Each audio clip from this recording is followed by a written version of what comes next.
Hello, everybody.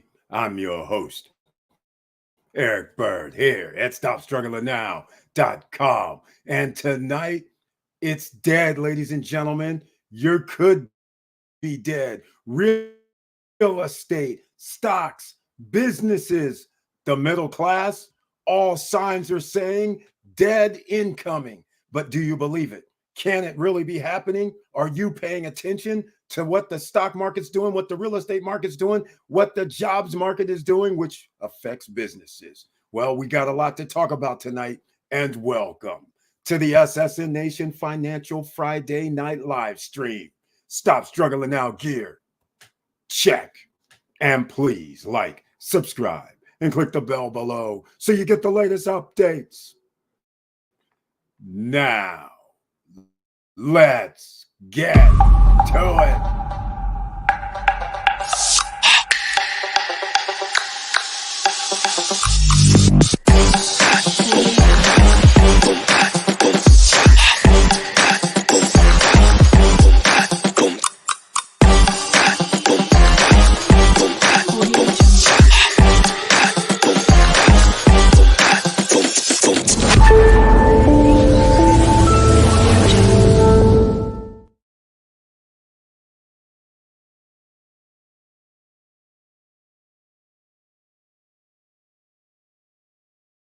And gentlemen, and once again, thank you so much for being here.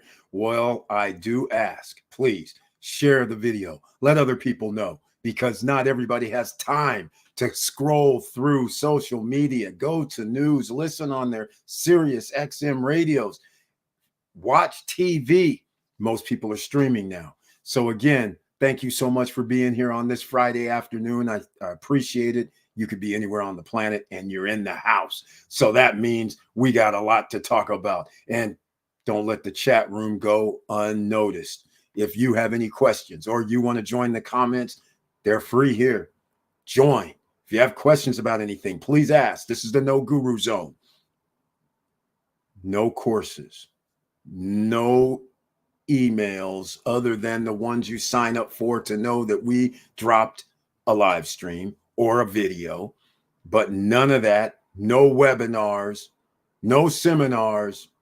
So therefore, make use. We have a lot of people who own businesses here. A lot of people have invested in different things, real estate businesses and stock market, dividend investing, stocks, ETFs. There's different things you can invest in. So the middle class, it's already dead. Let's just get that out the way straight away. 70% of our population in the United States lives paycheck to paycheck. You know how many people live in the United States? It's over 300 million. So are you saying 200, 180, 160 million? Out of that, 70% are living paycheck to paycheck? Start thinking about it. That is very, very bad. That's more than 10%. That's more than 20%. And the overall population, including children from 0 to the oldest person, whoever that is, at 120, we'll assume. So 0 to 18, you usually don't have that many people in the workforce. So not all 350, 360 million Americans work, right? So let's get things on course here, because there's a lot of talk going on that we started talking about on the Wealthy Wednesday night live stream, and I'm about to take up on it tonight before we get into this dead zone. Victor Marrero, another investor extraordinaire, is in the house, and he's a retiree recently. Welcome to the SSN Nation Financial Friday live stream with that icon next to your name, which means he's a member of the channel. And I humbly appreciate that. Thank you so much for your support that way. And again, if you haven't subscribed and smashed that like button as you're watching, please do. That would be very helpful so the YouTube gods know that we have people in the house tonight. Thank you so much, Victor Morrell, for once again being here. And how can I forget the tagline? Hello, all. Let's do this. That's what we do, ladies and gentlemen. We do this. We set things straight according to how it should be. Now, what I want to talk about is this big to-do. We started kind of talking about it on a Wednesday night. Somebody mentioned, or was it Monday? Monday. Either way, this week, somebody mentioned that infamous thing that's going around that's scaring a lot of people. Unrealized capital gains tax by Kamala Harris. Walt's proposal, keyword proposal. That's the first thing. Now, since it's a proposal, I have to comment on all of this as the way I see it, my opinion. So here we go. Victor Marrero says it best right here. Dead. Is stocks dead? Are stocks dead, ladies and gentlemen? Took a big hit today with the stock market, 1%, 1.7%. Damn, I know. And how can you overinflate the number of jobs for June and July? Someone needs to get fired. Anyways, an opportunity to buy more. The last sentence. Anyways, an opportunity to buy more is coming up, ladies and gentlemen. The stock market is dead. The Federal Reserve has done their job. They have stalled the economy. They didn't have to do it over the course of a year. They could have just eliminated all of this if they would have just 2 months in a row or 3 months, twice in 3 months, if they would have just went up 0.25 and 0.25 again a year and a half back, we would have been all good. Instead of playing around like it's 1975. Okay, I digress. I won't get into all that. I'm not with the Federal Reserve, and they're not friends of ours. All right, let's just get straight. They're friends of people who invest in the stock market, people who buy commercial property and real estate. That's what the Federal Reserve is doing for their friends. You can be a friend of the Federal Reserve. That means you have to be in the stock market, the real estate market, and buying businesses. And then your business grows enough that you can borrow money, and then you're good because you can grow. And then, of course, it'd even be better if you have stocks that you can actually sell on the stock market, right? So that opportunity he's talking about is here. You can buy some more and buy me. I was busy doing some other stuff, quite frankly, relaxing. That's busy for me. Relaxing is busy. That's hard to do. So here we are. S&P 500 tumbles. And by the way, I'm sorry I'm a little bit late, but there's a reason, because I'm having some internet issues. Seriously. Yeah, we're having, I guess, a lot of people's on, and I'm having lags and all kind of things. So anyhow, I was trying to get it straight so I could actually show you the screen. But nonetheless, here it is. S&P 500. You guys can't see this. S&P 500 tumbles Friday to post the worst week since 2023. Okay, that was last year. NASDAQ drops 2%. Woo! For the worst week since 2022. Oh, my. Oh, my. Oh, my. Dell and Palantir to join S&P 500. Are you serious right now? All right. This is all over the place. Guess what, ladies and gentlemen? Whoever believes in NVIDIA, $102.83 is what it closed at. This is going to go negative. I'm pretty sure it's got to go under 100 after hours. I don't know, but my goodness. The darling of the stock market over the last 6 months to 9 months is finally having a drop. And I remind everybody, this is a stock that just 3 short years ago was already under $100 before it did a 10-to-1 split when it went up to over $1,200. So if you add it back into the 10-to-1, this is only down to $1,000. So anyhow, let's get into those of you who actually have something to do with what's dead on arrival. This unrealized capital gains tax of 28% proposal by the Harris-Waltz team. People are losing their mind. All of these billionaires, all of these multimillionaires, they're losing their mind. Every one of them so far is saying, no, it's going to hurt businesses. It's going to hurt the economy. You don't know what you're doing out here. This is going to hurt. Well, something to think about. And I'm going to roll this nice and slow for everybody to understand. those guys are bitching about it's going to hurt. That's a good thing, because you have to have $100 million worth of an asset class in order for it to be unrealized capital gains. There's good news and bad news for those people. They hit 110 million. They have to pay 28% allegedly. Let's just say allegedly, because I don't know if it's going to be whatever portion is over the 100 million or if it's actually when you reach the 100 million. So we'll just use it as the gross amount. Let's say it's 110. That means about $30,000, or sorry, $30 million. Holy smokes, that's a lot of money. But before we get into that, I'm going to do something else, because there's something I have to address, because we talk about real estate here. Is the real estate game over? And the reason why I want to talk about this is because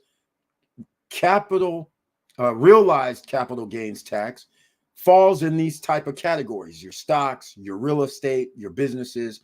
So here's what I'm going to refer to now is the people who bought a home in 2020 or 2019, and home prices went up 50 to 60% from that price point, right, that you bought at.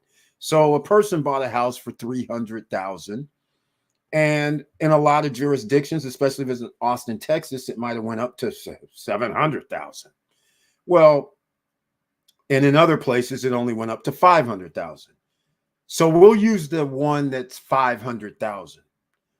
So a lot of Americans do not realize you're already paying capital gains tax depending on what you sell. So if I'm buying a house for 300, I sell the house and it's my primary residence for 500,000.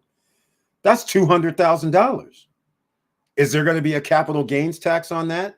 You could say possibly, except if you're a U.S. citizen. If you're single, you have up to a $250,000 exemption. If you're married, it's up to a $500,000 exemption. So no, you don't have to pay capital gains tax.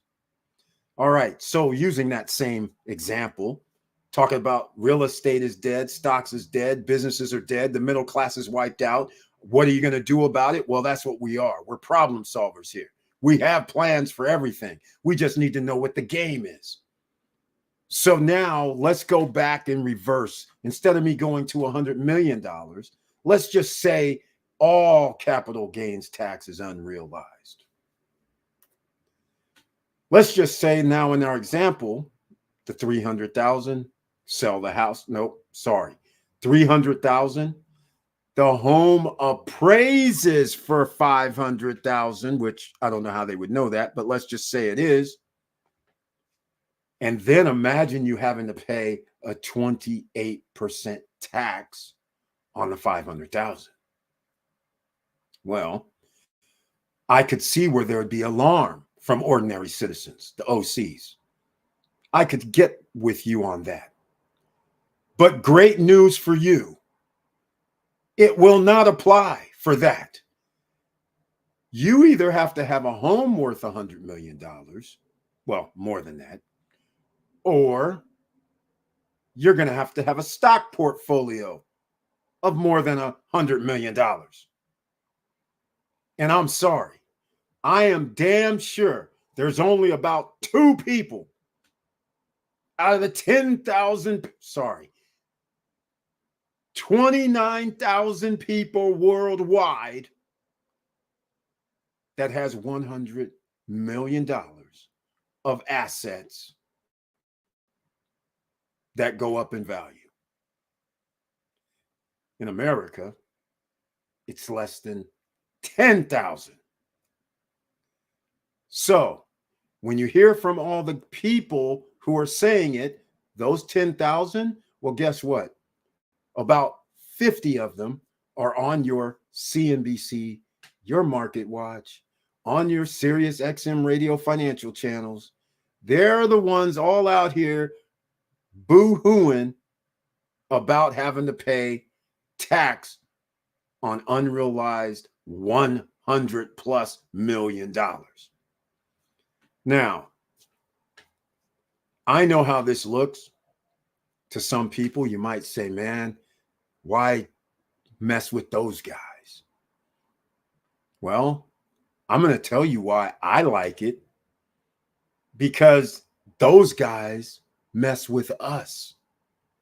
You see, a lot of people overlook things because you pay taxes, and a lot of people have a W-2 coming in and they just swipe your money. Your 20%, 23, 25, depending on where you're at, percent every paycheck. Who's this FICA? And you just go on about your merry way. Meanwhile, back at the office, which is known as our capital in DC, they're passing laws. You know, an allocation for subsidies.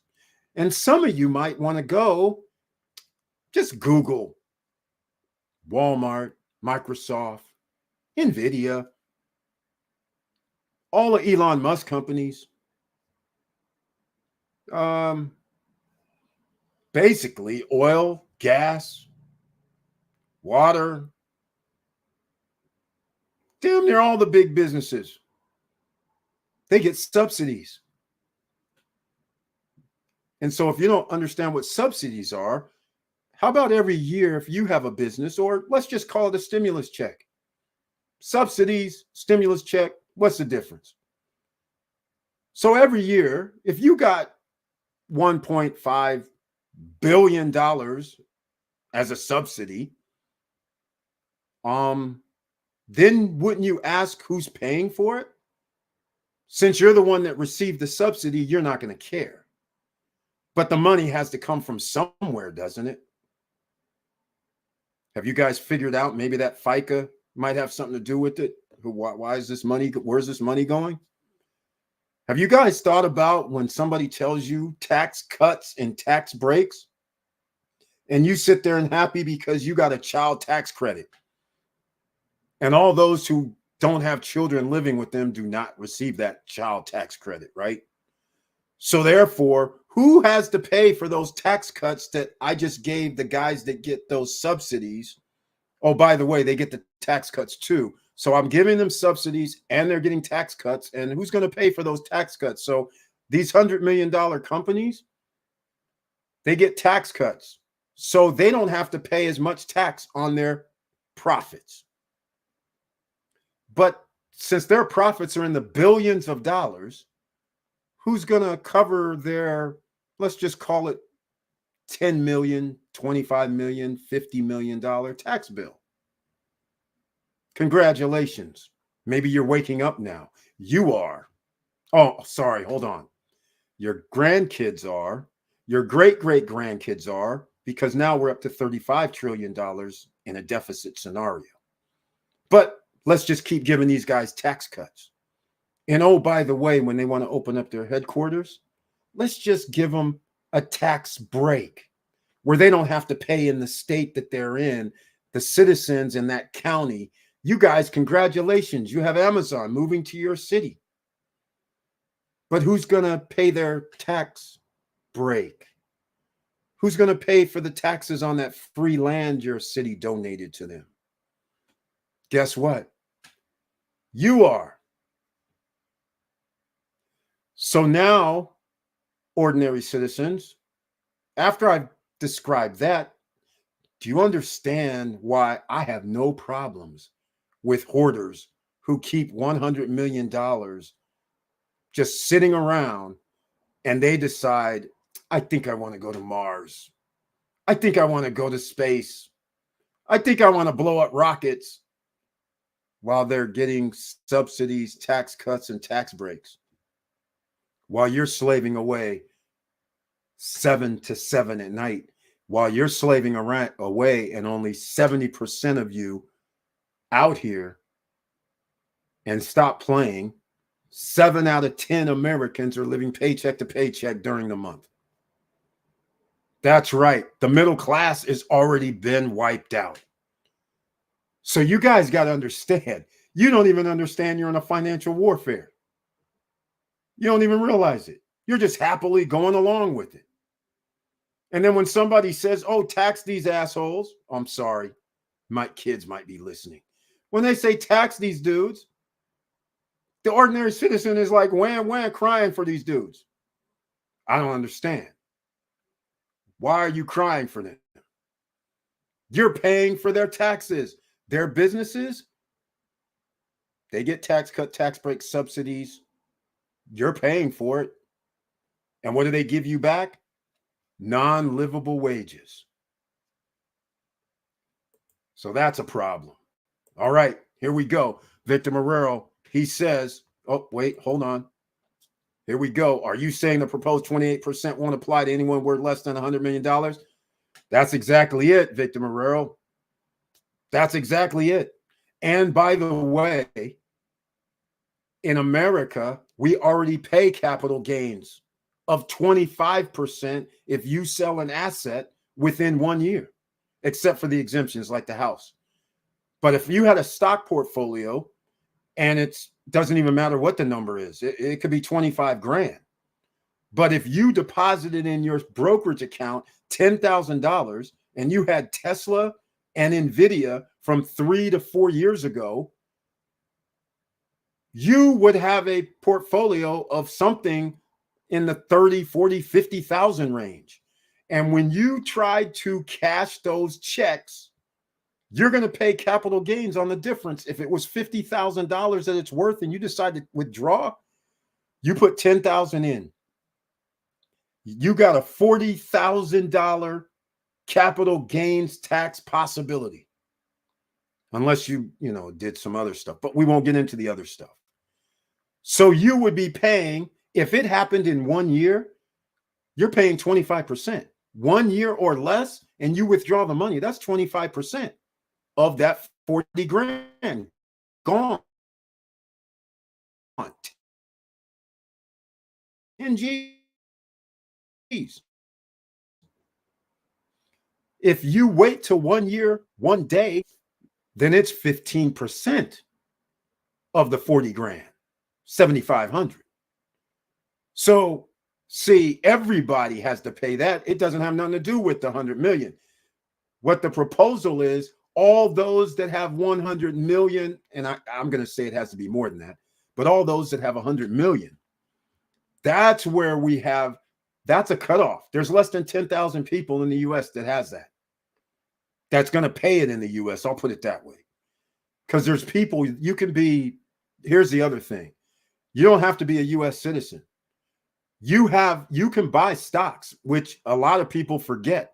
There's citizens from around the world, countries from around the world that buy stocks, right? They buy homes. Hell, you have the Chinese over here blowing up the home market by having companies come over here and buy. Do you understand? They have $100 million worth of property. I would love to tax them assholes. I'm here for it. $100 million of homes. And then people are going to bitch about, oh, corporations are buying up homes. Oh, JP Morgan gave homes for rent $3 billion debt facility. You see where we're going? And they're going to build homes and do a rent to own program or a rental program. They already spent, what was it? I can't remember the number, 250 million of it on homes in the ATL. You see where I'm going with this? Now they're holding $50 million of unrealized capital gains. Am I going to be mad that they got to pay 28% tax? Hell no. Them assholes get taxed. Let's do it.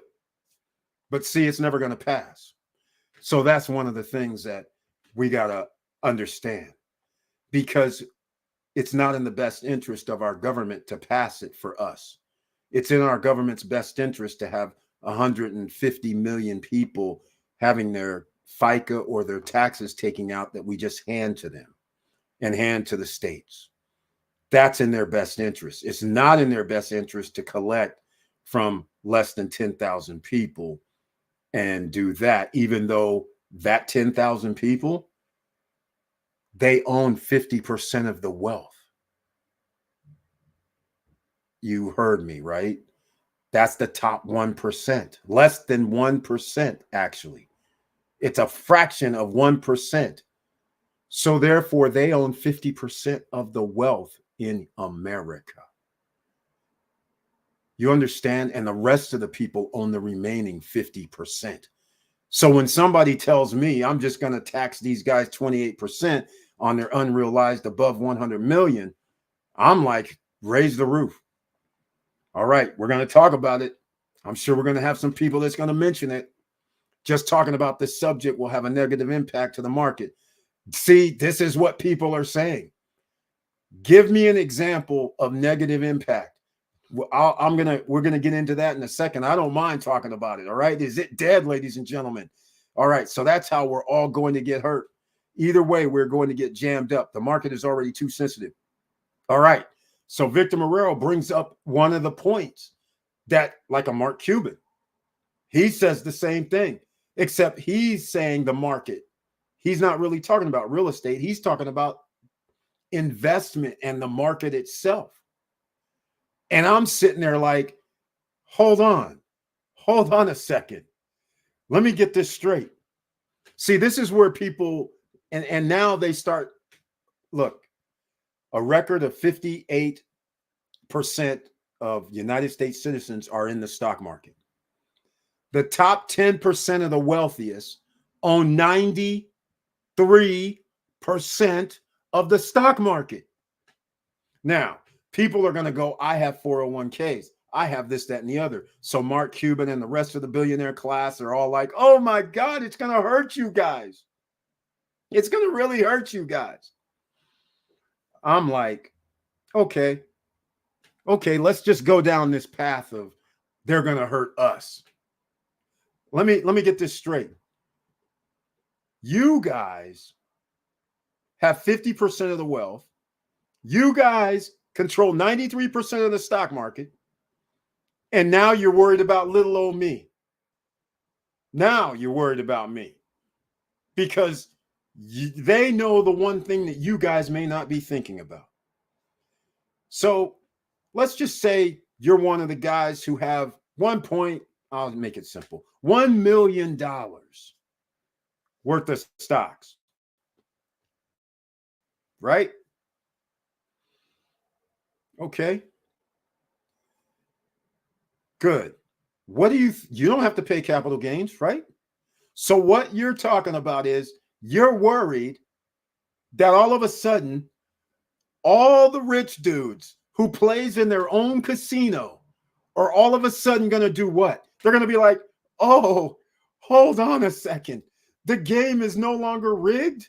It's not in my favor. So hold on.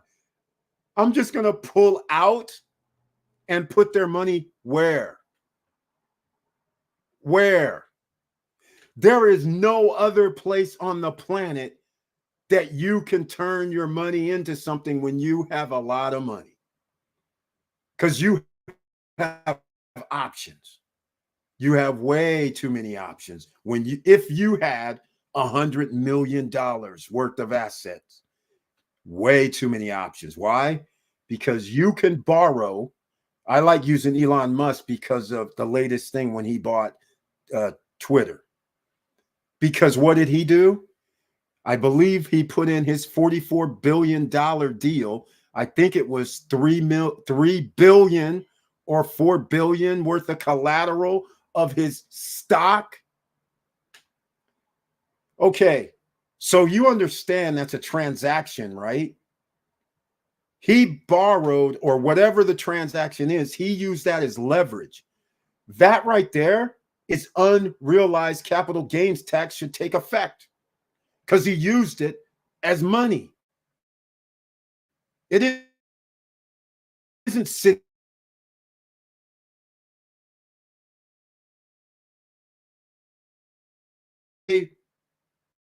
28%.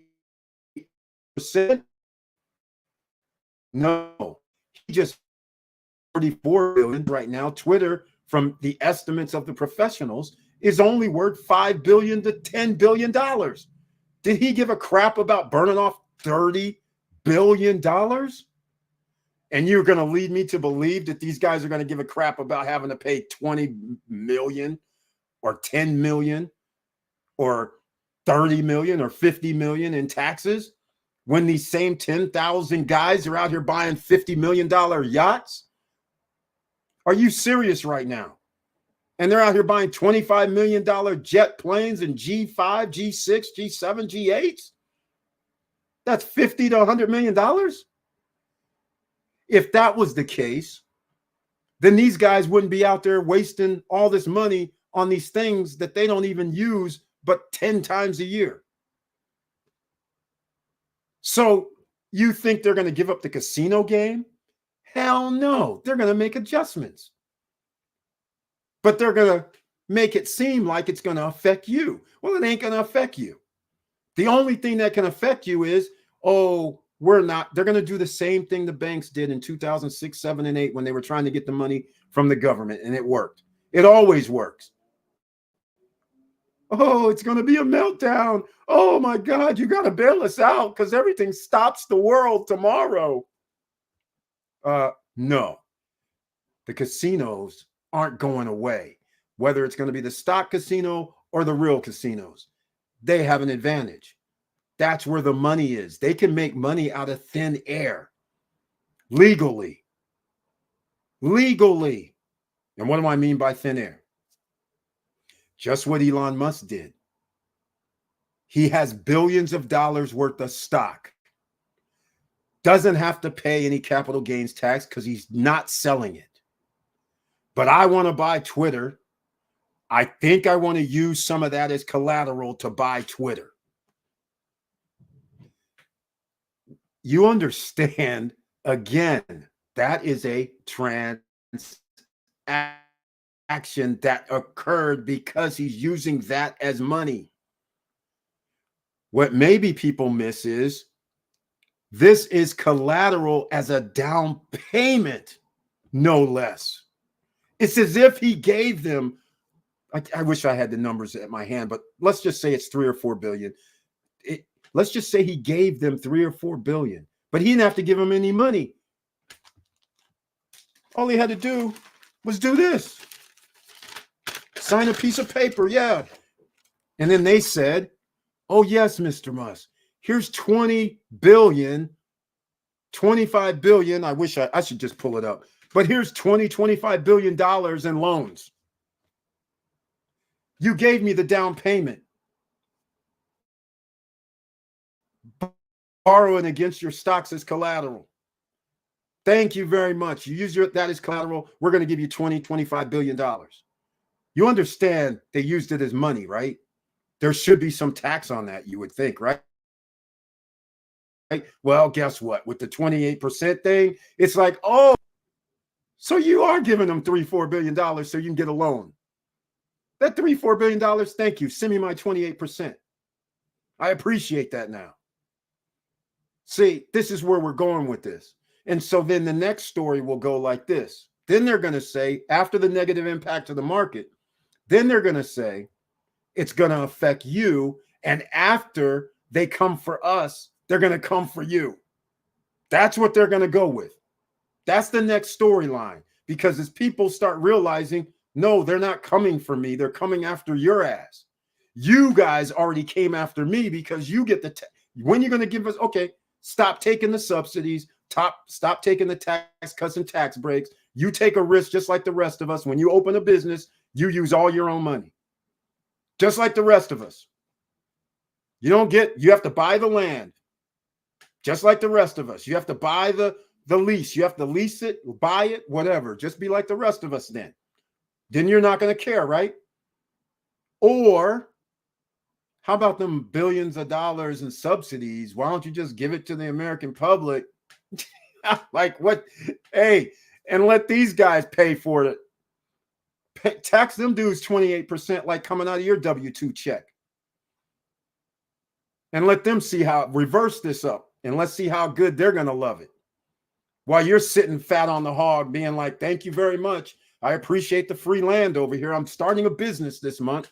I appreciate you guys giving me a tax break for 20 years. We don't have to pay taxes here because we're going to employ citizens, all our friends or whoever around here.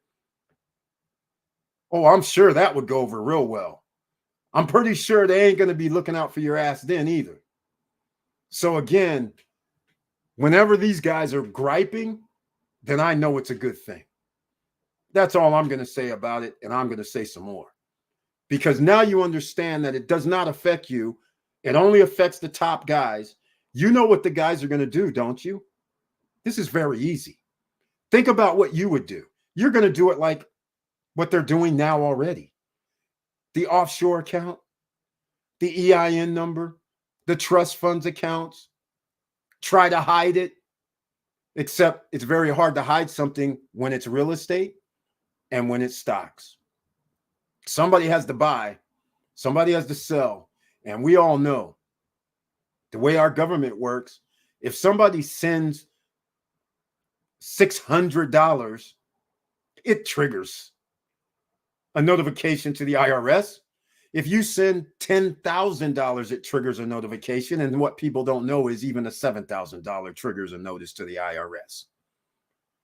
So you damn sure know any transaction of 100 million or transactions of 50 million, 10 million, 75 million are all going to be under an EIN number. I don't care if it's a trust. They can see the transaction. You ain't hiding. And that's what they're afraid of. And then you're going to run into the problem of where you're going to move it offshore. Because now you're going to have to make it in America, shift it offshore. And now that's going to trigger something as well. So you can't get out of it. So that's why these guys are panicking. They're going to try, though. And I hope it passes, quite frankly. We'll see what happens. I want to see the market melt down because I don't believe you. Because if there's no market, you assholes are done. Because you can't borrow 3 billion, 5 billion, 20 billion. You can't do none of that. That's over. So therefore, this is why it's all bluster when somebody says it's going to affect them and this, that, and the other. They are not giving up the casino. Because soon as you give up, I have stocks, they use stock as a money. That's a piece of paper. That actually has no value except for when somebody says, well, the company made $30 billion this quarter, which is NVIDIA, then people go, oh, great, that means it's worth something. So I think it's worth $100 right now today. So that's all people are thinking about. But in reality, that's a piece of paper. You just gave them $100 of thin air. In reality, or, after commissions and all that. But all I'm trying to say is you just gave them money. What did they give you in return? A piece of paper.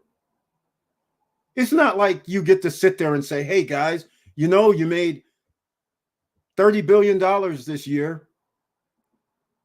What do? They say, oh, hey, thanks for investing. We're going to give you 1%. NVIDIA just now, 1% dividend, right? And the dividend is a certain number. You don't get 1% of $30 billion. Even the shareholders don't.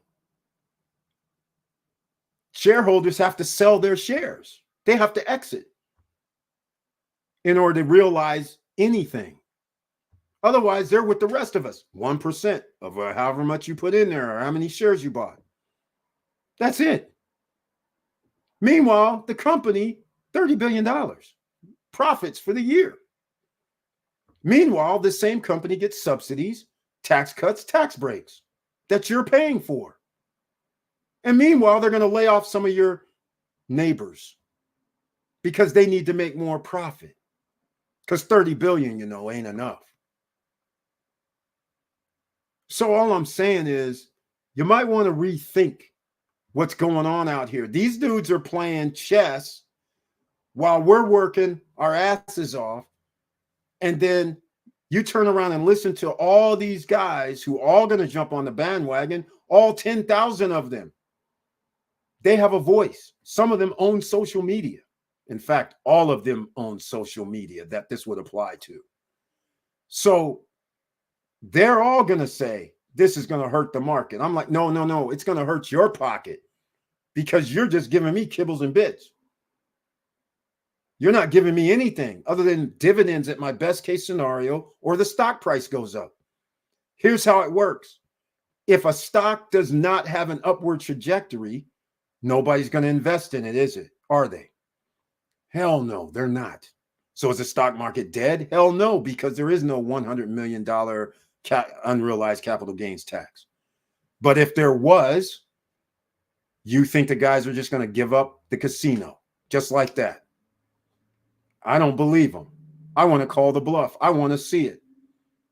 And then I want to take away all their subsidies and tax cut, tax breaks, and all that stuff. Then we can sit down and talk. But unfortunately, we'll never get there because the politicians are bought.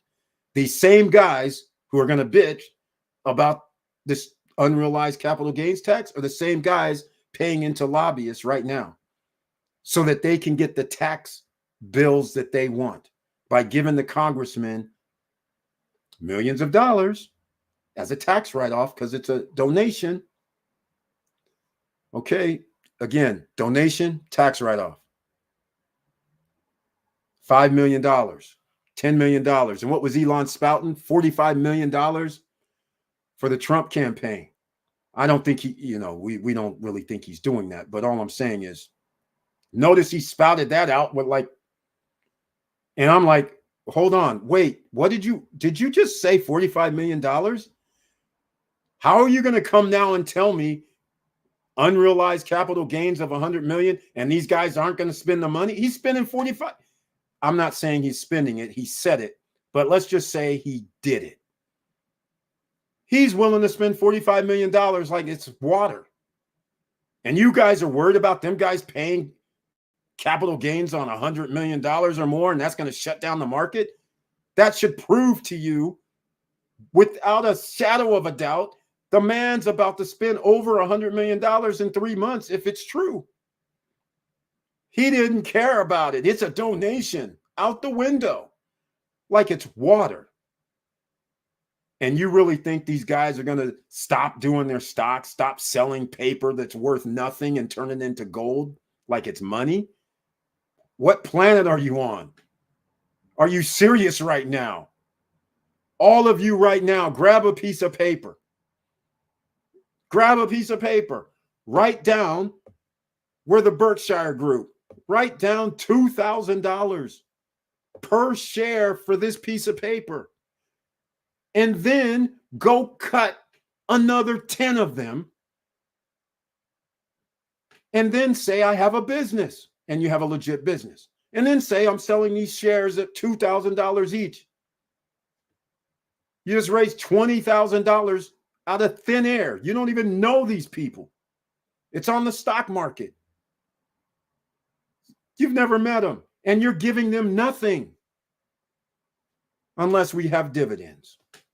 So explain to me how these guys, look, these guys, let me explain something. I am not a billionaire, but billionaires buy sports teams. They run to the city and say, we want a new stadium. Billionaires say, we want a new stadium. And what do they tell the cities? This old stadium is too old. We need to make more revenue. This is going to help the community, like they're giving out free tickets or something. So if you don't give us a stadium, we're leaving. So then the city comes back and says, whoa, whoa, whoa, whoa. Here's what we're going to do. We're going to give you tax cut, tax breaks, and we're going to do a bond in our city. What's a bond? Again, printing money out of thin air. And then we're going to charge an extra 1% tax on sales, and we'll charge an extra 0.5% tax on hotels. So we'll be able to make up this money, and we'll help you pay for the stadium. So yeah, you're going to put in 600 million. We'll put up the other 500 million. Will that make you stay? And what do? Of course, we're going to stay. Thank you so much. Because we're going to find another city that's going to do some dumbass shit too. And you guys are all good with this.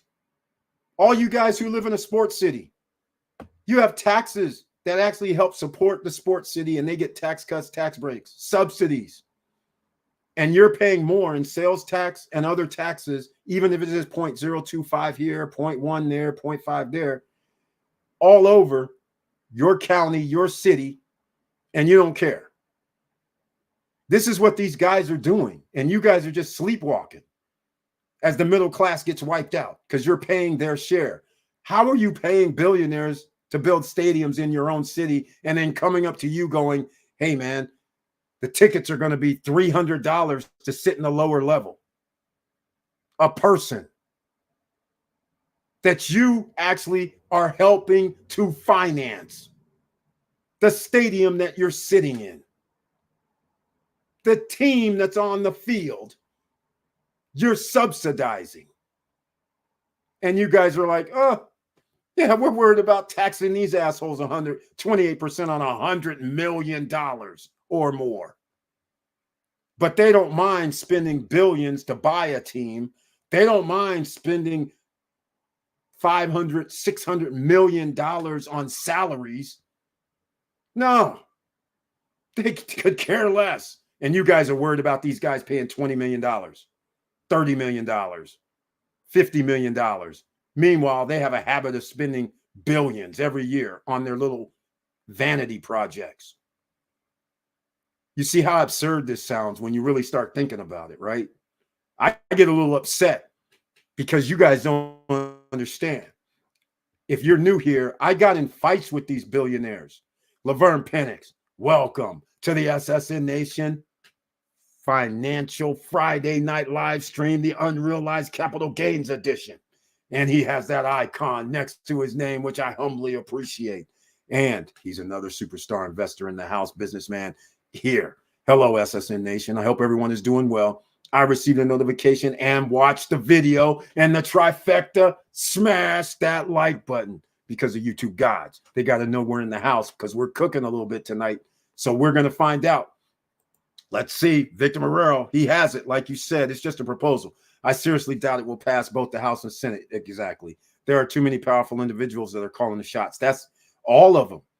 All the billionaires, they donate to all the people in the House and the Senate and judges. Let's call it what it is. This is almost an oligarch. And that's where this could go to if things don't get changed. If you keep doing subsidies, tax cuts, tax breaks, and all this stuff, that's the Roman Empire. That's what happened. After they took over countries, now they had to feed the citizens. All the citizens weren't business people. So the business people, they had to tax. So it starts at a smaller amount, but as they have less and less people that have a business, because they have a lot of people who do not, they have to feed them. Now all of a sudden you have a tax problem because what are you going to do? Tax 70% of their income? So now not only do they not have any money left, no business, no way to make money. Now the people that employ these guys aren't making money because nobody can buy their goods and services. So you have an implosion. That's why I've always said America's a third world country. You just don't realize it because we have the world currency. If we didn't have the world currency, we'd be screwed. And thus, the reason why BRICS came out, those countries said, we're going to do our own because you guys are controlling the world through finance. That's how it ended up. That's how it is because all systems run through USA with the SWIFT and all that. So making that network for somebody else is pretty hard. All right. So that won't change anytime soon. But the fact of the matter is other countries realized, wait a minute, they've been acting dumbasses too. But hey, I'm not going to say nothing about it. I live in America.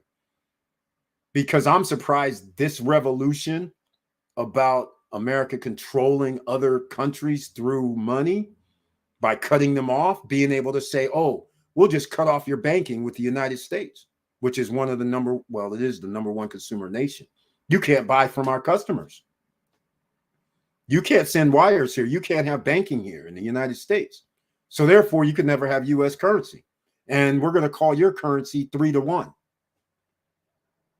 So get out of here. Play with us or say la vie. So that's basically what this is all about, except now it's us. And it's the upper class who has $100 million who gets special treatment. And I'm all for them not getting special treatment because they use their money to bribe government. It's not the federal government. It's the city. It's the state. It's the county. Your commissioners, your senators, your House of Reps.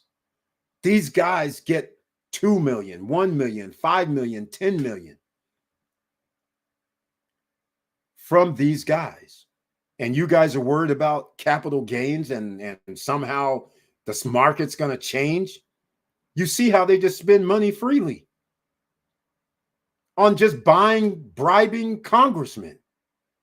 I mean, are you serious right now? How? I just don't understand. They're just spending money like it's water, especially if you're a billionaire. 2 million, 5 million, 10 million is water. But I'm just saying, this is laughable at best, what these guys are saying. The stock market's not going to happen. All this, that, and the other. I'm just like clowns. You guys are over here buying sports teams. Seriously? You guys are over here buying boats, yachts, planes, trains, autos, Bugattis.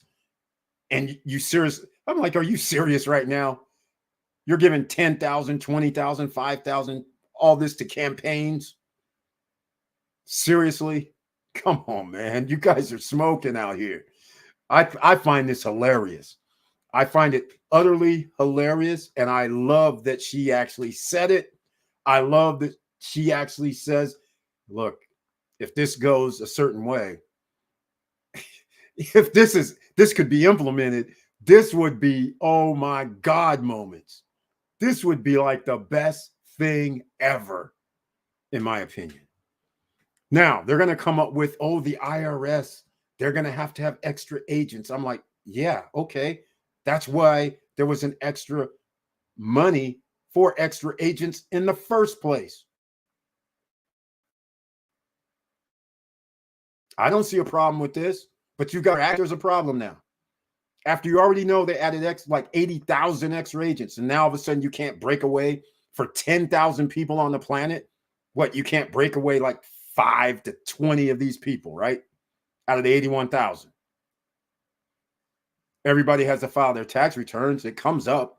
It's in the system. You know how much money people are making? I mean, this is like a joke, right? Like it's going to be a problem, a burden on the taxation system. They're taxing 300 million Americans. You think they're going to have a problem with 10,000 or less? Is this a joke? This is a joke, right?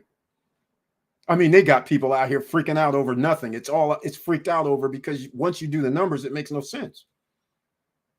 You have no problem with taxing 300 million people, but we're going to have a problem taxing and worrying about 10,000 people?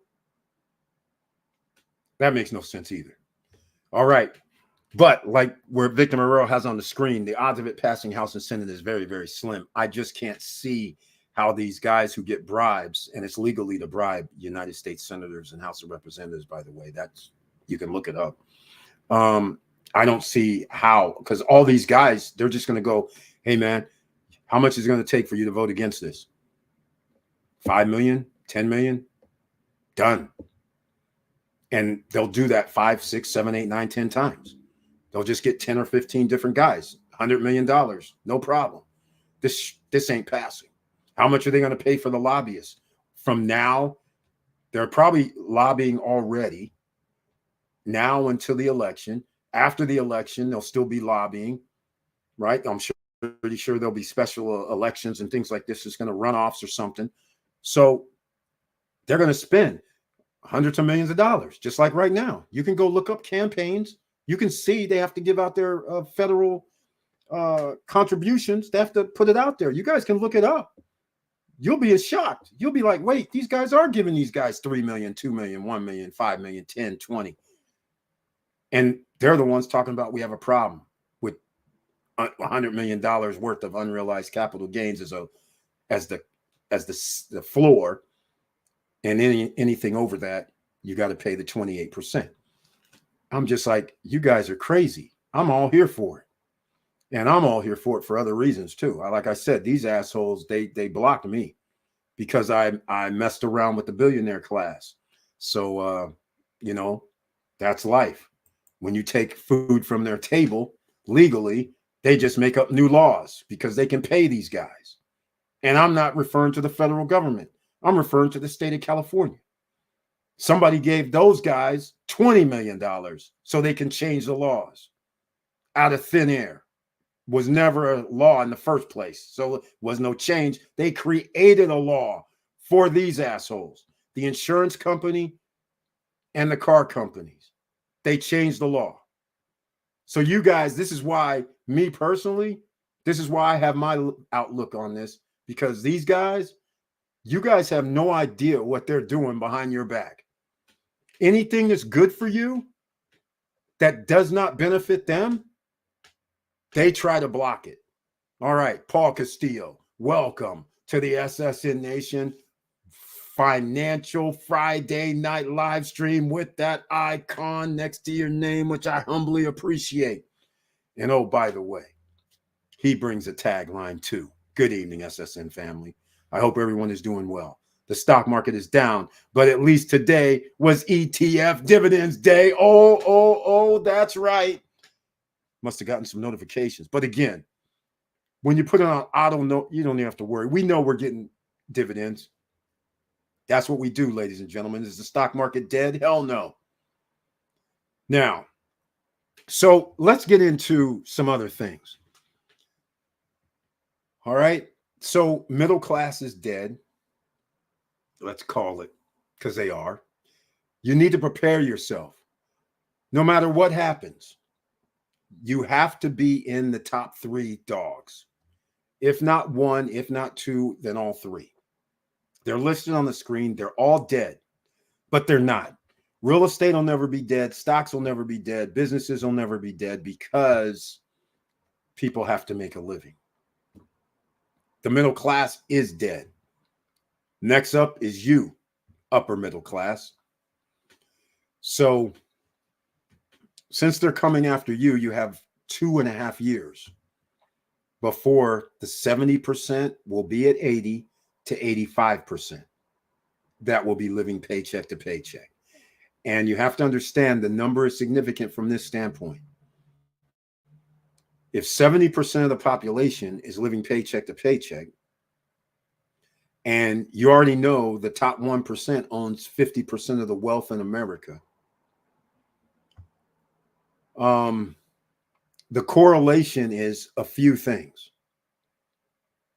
We're going to have a problem because if it's 70% now, and during the month, 78% currently will live paycheck to paycheck during the month. That's what this is about. 70% are living paycheck to paycheck. During the course of a month, over 30 days, it spikes to 78% during one of those weeks. Your living paycheck to the next paycheck comes at 78%. So the middle class is already under siege. This is why you have a lot of 6-figure earners who say, man, I'm living paycheck to paycheck. That's correct. So the correlations are, once you get to 85% of the population, that only leaves the top 10% to the top 15. So that already should tell you where this is going. Are you going to be making $400,000, $500,000 annually? Again, there's not that many people in the population that makes that. So now what are you going to do? You better be planning now. So if you better be taking advantage, if that unrealized capital gain situation did happen, are you not going to invest in the stocks? You're just going to go out of where all the rich guys keep their money? And they're playing in a free casino? Because all they have to do is still do the same MO. They just got to create a company. They go public. They sell stocks. And they get subsidies and tax cut tax breaks. Because they're trying to give us extra jobs. So you have to start thinking. Are you going to be in the real estate game? What's going to happen with real estate? Does that now mean when Vanguard, Blackstone, BlackRock, whoever when they now go out here and buy homes, you think they're going to stop buying homes now? You think that's going to stop them from spending $200-300 million and having assets, homes? And the homes are worth $300 million. Are they going to pay the unrealized capital gains on that? Or are we going to get into it was just a loan for the $200 million worth of homes? See, this is where things get all dicey, right? It's a loan. $250 million is what we spent on all these homes in Atlanta. So now what are we going to do for the unrealized part, since it's $250 million worth of homes on the book?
Wow.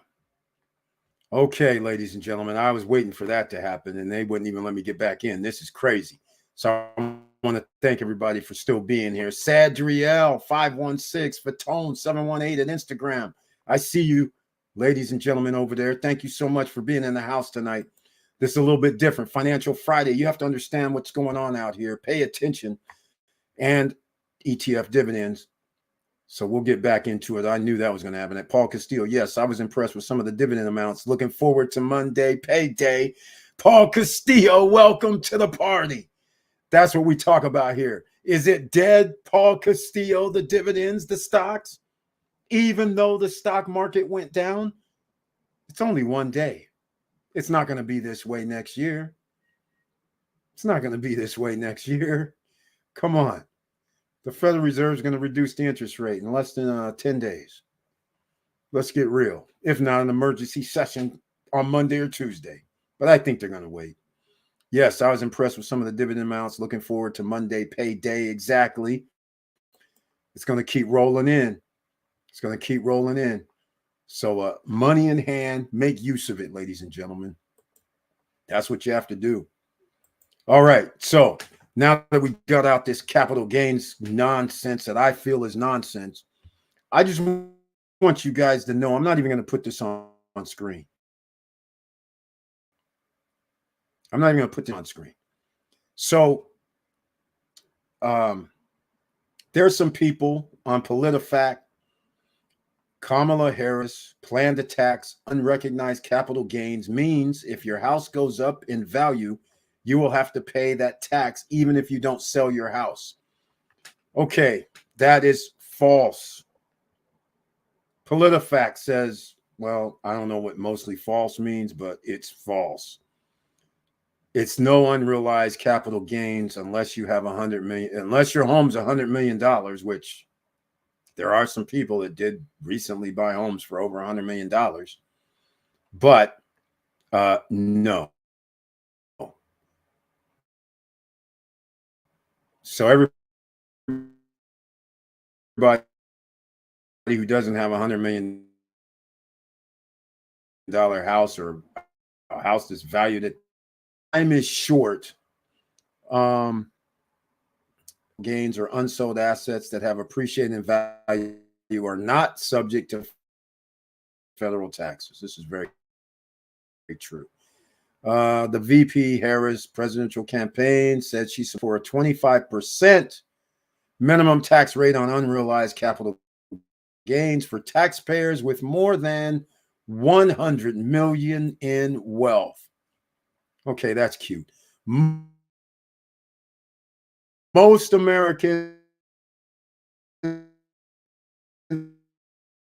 would not be subject to such a tax. Okay. Notice they said net worth. Asset minus liabilities equals net worth. You guys have to understand assets minus liabilities equals net worth. So a person can actually have $100 million worth of stock. They could have an Elon Musk situation that he borrowed $20 billion. So in essence, he could have assets of $20 billion, but his net worth is not 20 billion, even though we know it's 200 and some odd billion, but that's based on stock, which is another thing, right? His stock value is over 230 billion, I think, at one time. So 25%, I don't know. We'll see how it all shook out or shakes out if that was happening. So anyhow, 10,000 in the US. Worldwide, there's less than 30,000 people. But those 30,000 people don't matter because they don't live in the US or not USA citizens. So therefore, this would not apply to them. So it's less than 10,000 people in the US that has a net worth of 100 million. And that means assets minus liabilities. So that means they might have $300 million as far as value, but after you take away their liabilities, they're down to $100 million. So now what are you going to do? So now you have to hold 100 million or more, not have a net worth of 100. Net worth of 100 doesn't actually do this justice. You can't go by that. You guys understand that, right? Your net worth can't be that. Your net worth has to be, your asset that you're holding has to be 100 million.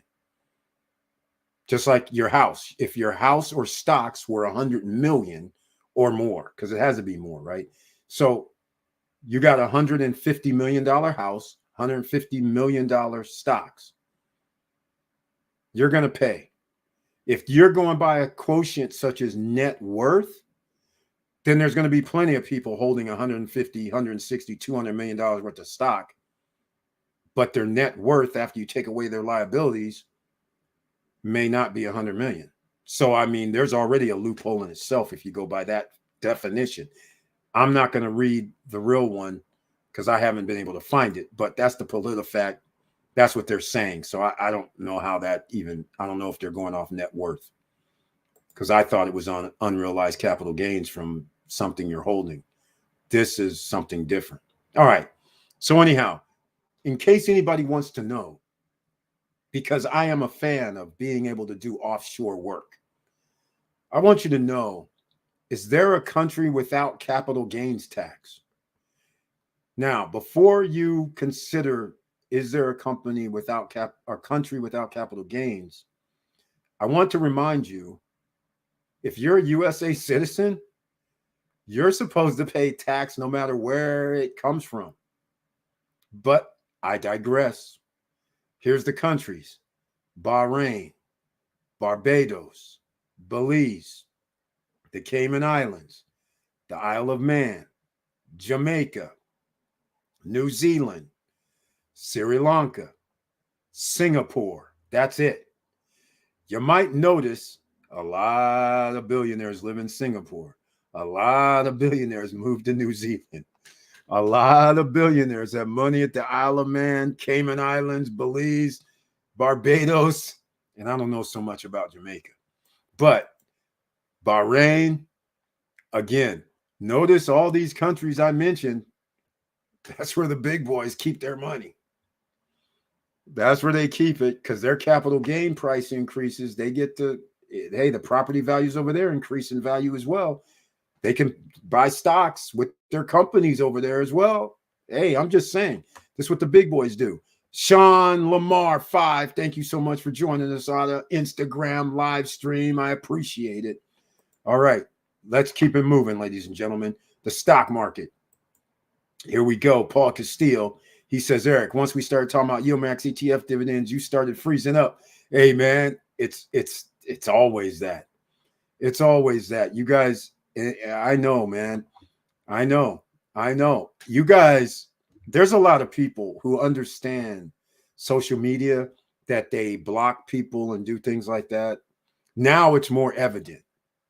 And I've been telling people for years, I was like, you guys, there's other stuff that you guys don't know about that's going on, because fortunately for me, I was involved with these guys in the early age. Because, you know, when you come up with something that's brilliant that messes with their system, they don't want you making money. They could have just left it alone. The system was working fine. All that was, well, I'll put it this way. If you are used to having billions of dollars coming in because you're jacking people, what do I mean by that? I'll just give you a perfect example. What we don't have right now, but back in the day, they used to have car notes where people actually went to a dealership and signed 15% loans, 20% loans, 27% loans, 29% loans. I think the highest I ever saw was 32 or 37. I just can't remember. Percent loans on monthly payments. Yes, cars that would cost, let's see, cars at the time, let's call it 15 grand. 15 grand, 36 months to 60, and somebody would have a 27% loan, 25, 23% car note as interest.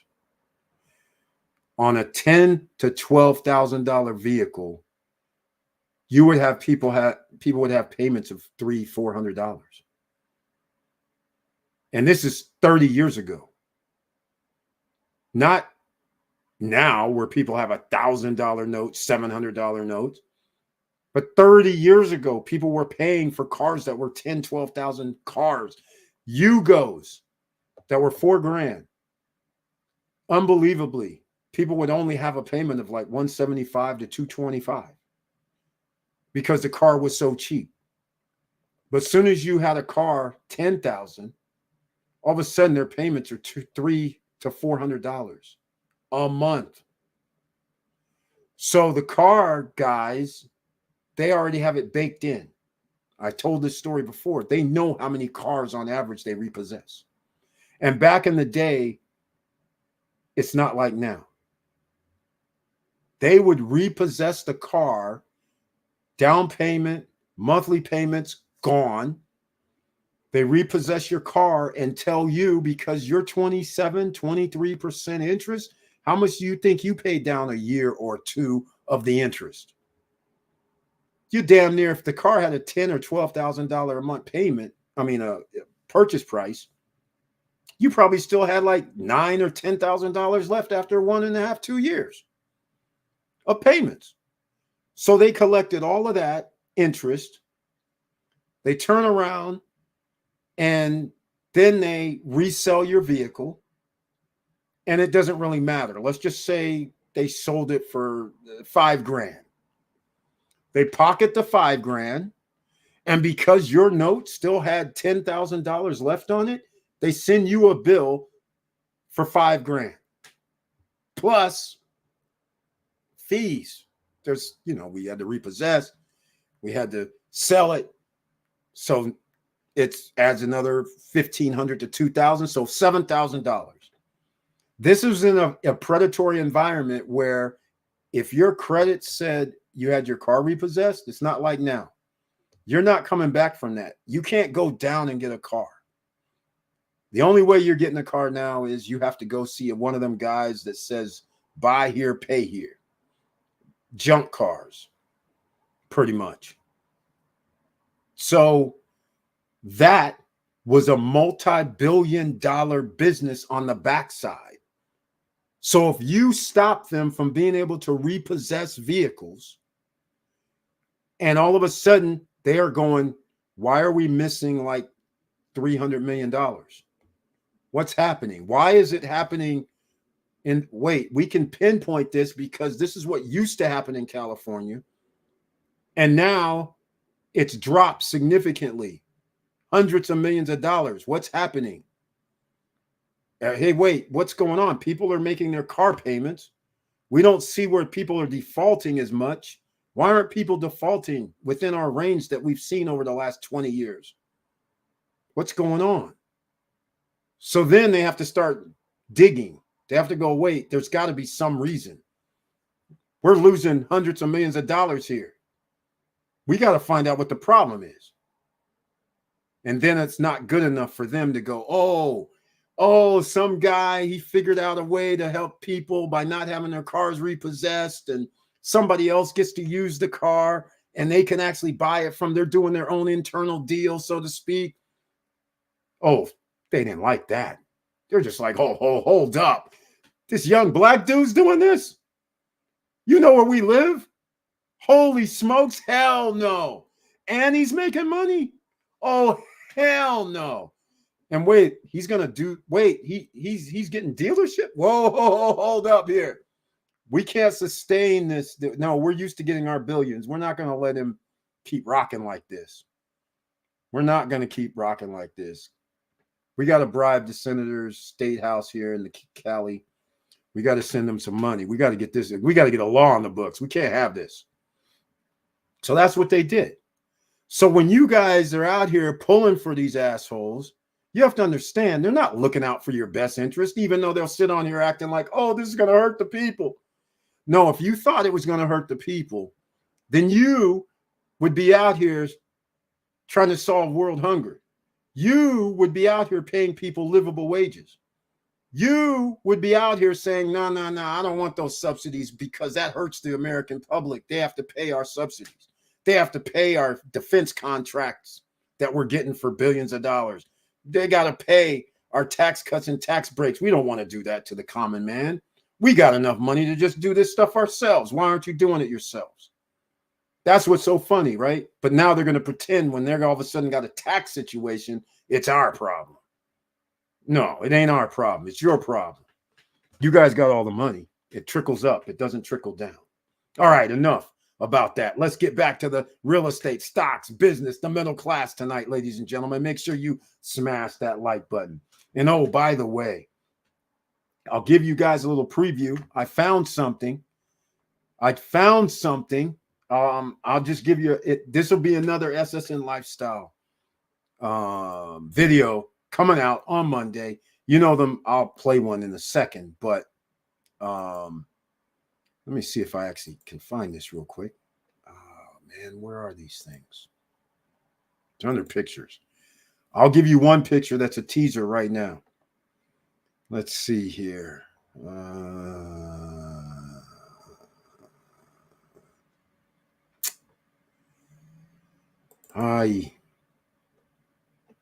Here we go.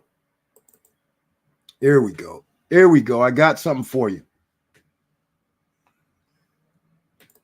I was going through my emails, and unbelievably, I found something for 15, 16, 17 years ago. I want to give a shout out to David. What's his name? David Robertson, photographer. He sent me an email, and I guess I'll show you guys. This will be one of the next SSN Lifestyle latest promos that's going to be coming out. It's not really promo, but it is what it is. Some of you who are film aficionados And if you're a poker player, you may know who some of these people are. I just can't remember people's names, but that's not what I want. I want the screen. Let's see if I can get a window. Here we go. All right, here we go. All right. All right, here we are, ladies and gentlemen. This is another tournament situation, celebrity poker tournament. Another time at the Playboy Mansion. This time you guys will see something. I'm wearing a yellow shirt. All right, no suit or anything. And hold on. Let me give you guys some stuff here. This is like 2 tables to the final table. All right, so if you're not a poker player aficionado, yes, you might kind of recognize who this is. This is Jennifer Tilly. If you're into poker, you would know Phil Locke. This is him, the Unabomber, they used to call him on the WPT. This is Marcel Lusk, who is the Flying Dutchman. And I can't remember this guy's name, but it's okay. So we're sitting here. Oh, and by the way, this guy over here, he's a both of these guys, all these guys are professional poker players too. All right. So this is the 2 tables. And of course, I do have the final table picks, and you guys will have to be in store for that one. But this is a preview. This will be one of the SSN Lifestyle ones. So I'm just giving you guys a teaser right now, because on Friday nights, I told you I'll do some stories. And when I saw this, I was like, oh, yeah, I was there another time that I forgot playing at the poker tournament at the mansion. But once again, story time for another day, not right now. But I'm giving you guys a teaser already. So it's coming out on Monday. It'll be like, this one right here that I'm about to play now, so I can get myself a little drink of water or something. It'll be like one of these. All right. So, let's see. Oh, speaking of that, why don't we just go to another one? Speaking of that, another time. He's got a lot of competition. The guy can play, but we all showed up to dethrone him this year. But I brought him something, courtesy of Poker 101A. This is his jersey, and then we're going to auction one off. Oh, sweet. So he's got another one. Great. All right? Very We have nice. some heavyweights here. It's all right. You can hold your own. David Devilfish Juliet. I'm here. Phil Ivey might even be here. I mean, we have heavyweights here tonight. So us little guys, we're going to have to do something serious. Here he is, the man of the hour, Don Cheadle. Last year's tournament winner, arriving to defend his title.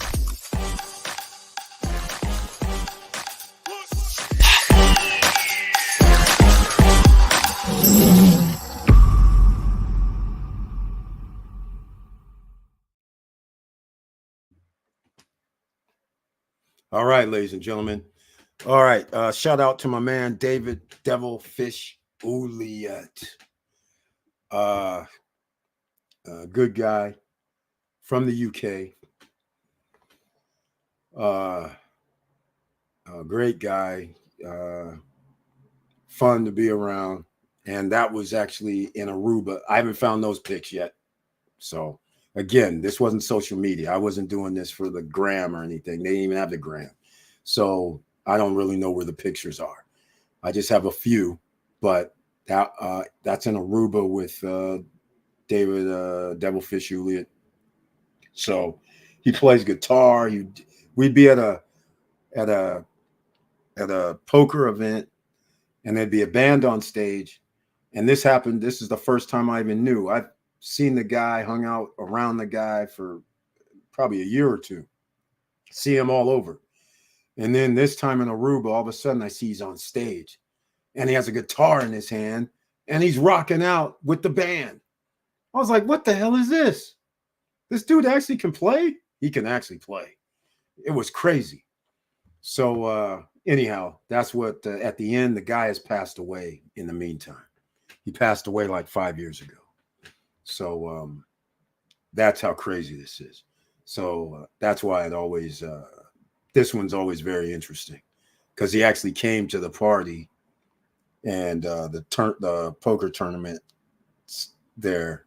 And I didn't think he was coming because he had to come from across the water. So I think he was at the WPT event in Vegas or something a few weeks before. So I just can't really remember. That was a long time ago. Another lifetime. All right. So here we go. It's Friday night. You know, I'm going to give the stories again.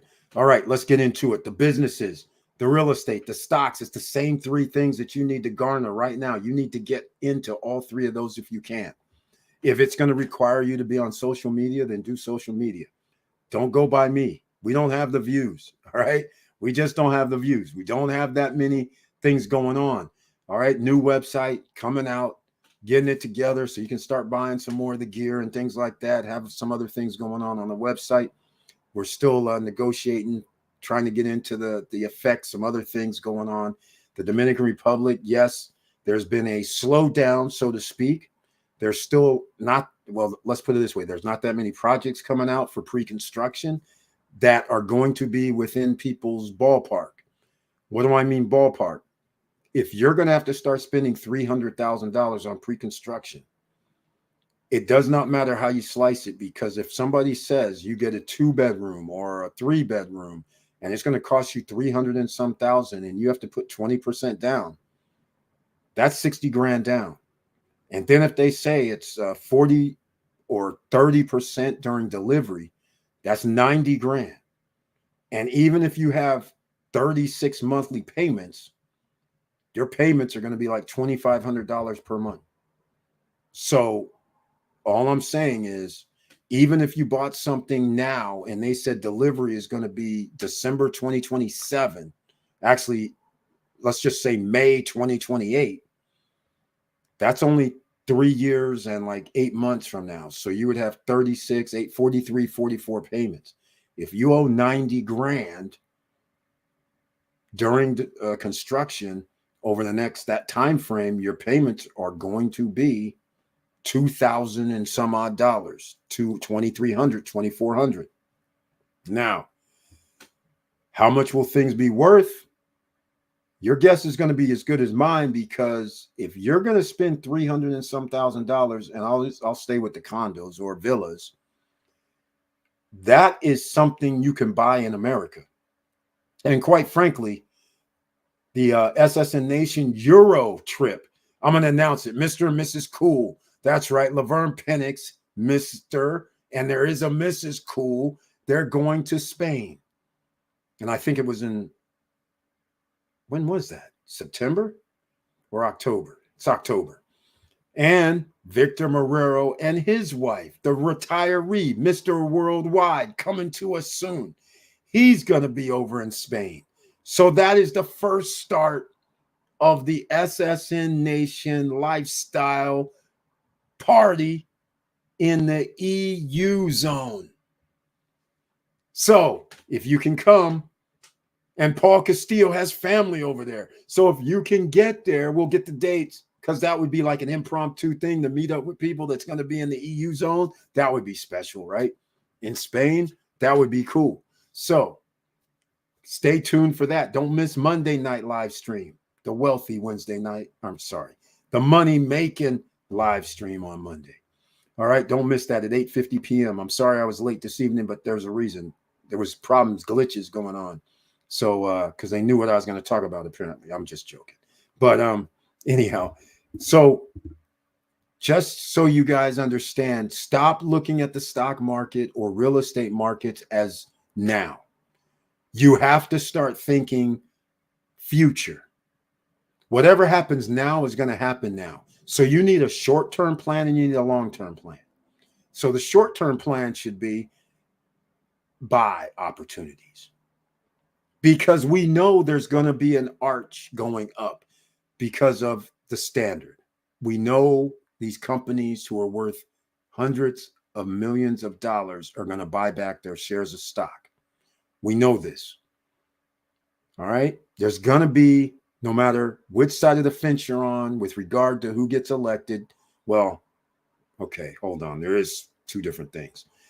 If there's a rate reduction by the Federal Reserve and there's a tax cut and tax breaks, well, then we're back to steroids. All markets are on steroids because all the guys with the money, they're just going to borrow it at a low interest rate for 10 to 15 years, and they can borrow hundreds of millions of dollars. So when it starts adding up to trillions of dollars at 1%, and meanwhile they make 5%, 7% on their money, they'll sign up all day, they'll just keep buying stuff. That's why the economy it booms like that under tax cut, tax breaks. But guess who's going to pay for it? You are. That's the thing. So no matter what happens, there will be an increase in buying because just the Federal Reserve doing it by themselves without any tax cut, tax breaks, the markets are going to move because people are going to borrow and they're going to create money out of thin air. So that's what loans are. They're basically, I'm telling you, my house is worth $350,000, like in the DR, a villa, a home. And here in America, you just got to put down 3.5%, 4%, or 10% or 20%. And you know your interest rate's going to be under 4 or under 5 right now. You can probably get it, buy down, under 4 eventually, under 3. 2.9, 2.7, 3.2, we're off to the races. That won't be for a year, though, but you're still going to be off to the races right now. People are refining right now. So you have to understand what we're playing with here. People are refining, getting their capital, their duffel bags of cash ready. If the markets go down, do you think people are going to sit on the sidelines while the interest rates are dropping? Hell no. People are going to be like, is this would be the best of both worlds if home prices go down and interest rate goes down. People are going to be on a buying spree, which in turn turns into an increase in price anyhow because demand's going to be there. I just don't see any way around it. Even if people said we're not buying homes, you don't have to buy homes, but these guys that have hundreds of millions of dollars, they're going to be buying homes. Their corporations are going to be buying homes. So there's a home housing shortage. So do you really think home prices are going to stay down if they did go down? I don't see it. I don't see it. I really, really don't see it. All right, look at this. Victor Marrero, he's already beat me to it today. Oh, my God. Look at here, ladies and gentlemen. At Paul Castillo, here are the top ones for dividends in my portfolio. He's done it again. IWMY, get your pens, pads, and papers ready. QQQY and NVDY. Woof. Look at that. Imagine if you had 1,000 shares of each one of these. Now, some of you would say, well, how much is that? Well, let's see. It could be, well, it'd be a lot of money. Let's just call it, if I had to guess, 23,000. Yeah, it might be like 75 grand. Maybe even more, because I think, yeah, it's going to be 80 grand. But here's all my point is. If you spent 80 grand and all of a sudden you had 1,000 each of these shares, one, you would have a $36,700 coming. Another one, you would have $34,500 coming. And another one, you'll have a $11,035, $11,350. Now, how many of you would be all broken up about collecting that? I don't know who would be. So you know what that means, right? Now that means we got to do something that's crazy because just, let me go look at something. Victor Morel, is there a stock split for IWMY? What's happening here? Is that for real? I could have sworn I saw for a blip on the screen talking about a stock split. Speaking of stock splits and speaking of stocks, AVGO, that's Broadcom. Okay. IWMY is $35. So I was about right. I was exactly right. That's 35,000. So that's IWMY. You would have had to spend 35,000 to get 1,000 shares. And you can already see Victor Marrero is that annual numbers? Hold on a second. Hold on. I don't even know. Anyhow, it does not matter. I'm just looking for one thing. Okay, so QQQ. This is the one that's up there to get 1,000 shares. I was wrong, way off. There's no way we can get that. Well, that's $500,000. So it ain't gonna happen. It's $500. So I knew something was off. I thought it was 44, but I don't have QQQ. Oh, Invesco. Oh, by the way, IVR. I haven't talked about that in a while. IVRs. Let's see what the dividend is. Do they 18.35% Invesco Mortgage Capital? It's at $8.72. Okay. So instead of the QQQ, which I was way off on that. I don't have QQQ, but way off. Not even 44. You have to spend 500,000, 448,000 to get 1,000 shares. But anyhow, even if I did 448, 35,000, and what was it, 12,000? It doesn't matter. Let's call it 500,000. And at 500,000, if you got $70,000 for the month, would you be good? One time, would you be good? Most people are going to say yes, because that's like 12, 14%. You'd be happy. But what happens if a month later you get another 30 or 40 grand? Would you be happy? I think you would. $100,000, you spent 500, 20% return. I think you would be happy with this, would you not? Either way, my point is dividend investing with what you're working with will matter. All right. So just keep in mind, I just forgot about IVR until now because I saw the Invesco QQQ. Very interesting. Now, if some of you believe that the stock market is going to drop, then you should be shorting the market, right? All right. At Paul Castillo, I also have YBTC. There you go, 161. And MST, you got to have MSTY. Come on now, 1.85. Coney, $1.04. These are all good. Victor Morrell bringing out the grab bag of the Yield Max ETFs along with some other ones. Let's see. No, these are per month dividends. There you go, ladies and gentlemen. I knew some of it was, but I wasn't so sure about the QQQ because I didn't realize, well, now I realize what it is. It's not 44, it's 4445, 445. So that is 10%. That's pretty good. That's real good. I'm interested in IWMY is real good. The NVDY is real good because that's 12,000 or so for 1,000. That's real good.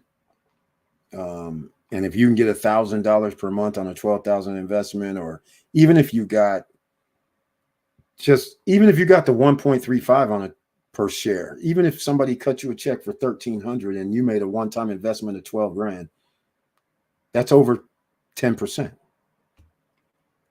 So a lot of people's happy with that annually. Well, that's pretty significant per share. Yeah, exactly. Per share. Exactly. Per share. It's not for your batch. It's per share. So Victor Morrell just dropped a whole bunch. Good God, Victor. Holy smokes. We haven't even talked about MSTY for a minute. No CON, nor NOCONY, nor YBTC. Very good ones. Do your own due diligence. These are not dead. These are dividend stocks. Even if the stock market ends up being dead, you will still have money coming in. That's the beauty of it while you're sleeping. That's what you want. That's what you want. A lot of folks are talking about the ones that pay weekly every Friday. I'm XDTE, QDTE, just for the compounding effect. Yeah, there you go. We haven't really talked about these because I haven't talked about them. I haven't even looked at them except once or twice. But every Friday is a good one. What's the returns? What's their dividends for these? In fact, I can go look. But go check out IVR if you want 18.35% dividends. Do your own research. Make sure you do that. And the funny part is, I'm looking at the chart today for IVR. It rose 1.28%. It's only $8.72. And yet, this is interesting. Very, very interesting. All right. Who was I going to go see? Oh, XDT. Yeah, okay, hold on. $50. Oh, Round Hill. Okay. I'm down with Round Hill, by the way. They're cool. Doesn't tell me what their dividend is, but stock price is $50. So that's one hell of a way to go. What's the dividend on it, though? Let's go see. I don't know. Dividend yield 11.43%. It says XDTE $5.88 per share in the past year. That's 11.5%. The dividend is paid once per week, and the last ex-dividend date was September 5th. So there you go. If you like compounding, if you reinvest, that's a reinvestment 4 times a month. Hold on a second. Let me see something. That's pretty impressive. If you do $5.88, that's interesting. Times 11.5. No, that's wrong. I messed up. That's not right. That's not what I want. Well, kind of. It says 67 cents. It's interesting. So if you have any shares, you're just buying more shares every week. So actually the 11.5 or 11.43 comes out a lot better than that. That's incredible. Thank you, Victor Morrell. He's dropping gems, ladies and gentlemen, tonight. Paul Castillo at Victor Morrell. Thanks for the info. I have to step up my game and buy more to increase my ETF portfolio to compete with the big dogs like you. Exactly, man. Exactly. That's what you have to do. There it is. XDTE, 31 cents per share. QDTE, 32 cents per share. This per week compound is powerful, especially when you reinvest. Yeah, you can't get no better than that. You don't have to wait a month. You're just compounding every 7 days. That's pretty good. That's real good. The stock price was wasn't it $50? Let's go see. XDTE. Yeah, $50.10. Covered call strategy, similar to YieldMax, but wait a minute. This says, wait, where can you buy this XDTE? Hold on. This is showing something different out here. Is this on? Hold on a second. Why can't I buy the Round Hill? Let me go check this out. Oh, we got alerts. We got alerts. We can't buy this. So is this going to be on the Fidelity or something? Okay, bought some more. Some dividends must have came out. Okay. Come on now. I don't think that's XDTE. Oh, here it is. Yeah, it's on Robinhood or Webull. Down below in the description box. Get your Robinhood and Webull. If you have not downloaded, Robinhood gives you 1 free share of stock. And then if you go to Webull, they have different promotions. Sometimes when you use the link, they'll give you like 2 or 3 shares of stock or fractional shares. Then if you deposit $1 or more, they'll give you like another 5 to 10. It all depends on the promotion. So go over to both of those, download them, get your free shares of stock at least. Get yourself a brokerage account with Robinhood or Webull or both. And then if you don't like them, then go to E-Trade. If you don't like them, go to Fidelity. If you don't like them, go to Schwab. I mean, you got to go somewhere. So make it happen. If some of you do not want to invest in stocks and you just want to go with somebody that's going to manage something for you, then I got Wealthfront down below in the description box. Wealthfront. And they have over a 5% savings account with Wealthfront. But $500 to $4,900, they manage your account for free. That's the good news about Wealthfront. So you don't pay any fees. Once it goes over $5,000, or if you put in $5,000 or more, then you're going to pay a little small management fee. But the point is, if you just want to start, then put in $500 to $1,000. See how it goes over the next 5-6 months. It's still going to be liquid. You can redeem. All right. So there's that. Victor Morrell dropping the joints, dropping the dimes on some of the great investments of our times. And this is what I'm saying. You have to make a move. You can't sit idly by. The numbers will get crazy in a few months if you invest a nice chunk. Exactly. Because it's every week you're getting more shares. And those more shares, their ex-dividend dates, it all depends on what they are. It looks like they used, was that September 5th? If they have an ex-dividend date every Thursday, that'd be kind of cool. You can buy at Robinhood, Fidelity, Easy, just like any other stocks. Yes, exactly. I saw it under the BAT, and I knew you could do Roundhill because there's another stock with Roundhill that I have. So I knew it. So I was like, what's this BAT? And I was like, okay, I don't do XDTE. Or the other one. There's the other one, QDTE, and they're using covered calls, which is kind of funny because that's what YieldMax ETFs uses. YieldMax ETFs, if you think the stock market's going to go down, go look at YieldMax ETFs because they actually started shorting.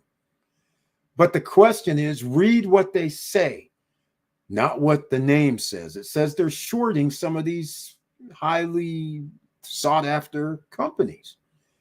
But I read one of them, and I'm not going to tell you which one because I can't remember. I'm not going to guess. And it said, we do not actually buy the underlying stock. So I was like, well, wait a minute. How are they short? How come they're calling this a short? What they're doing is the put calls. They're trying to make money on when people shorted, I'm assuming. But that's still a gray area. So you're going to have to go study. Make sure you understand what you would be buying if you're trying to short the market through a YieldMax ETF. All right, YieldMaxETFs.com. All right, so just keep all of that in mind. He's right, the numbers will be crazy. All right. Okay, so we're still waiting. Victor Morrell, you only have a couple of months till you get to start your worldwide tour. I'm still waiting on the name of the YouTube channel so we can all subscribe. We got to have a few people subscribe, you know. So even before you start, we have to subscribe. So let us know when you get the name up. Don't forget about us, all right? So we know you're going to have the drones when you're going around the world. He's going to be on about 4 different continents here. This is going to be crazy. The way he's going. He's going on the worldwide tour. So we got to make sure him and the fam, him and his wife's going to be nice and safe on this worldwide tour. I'm pretty sure she will be. Not going to be hanging out in any crazy spots, any hot spots as of now. All right. Well, we're not going to last too much longer. I went on my rant about the unrealized capital gains tax.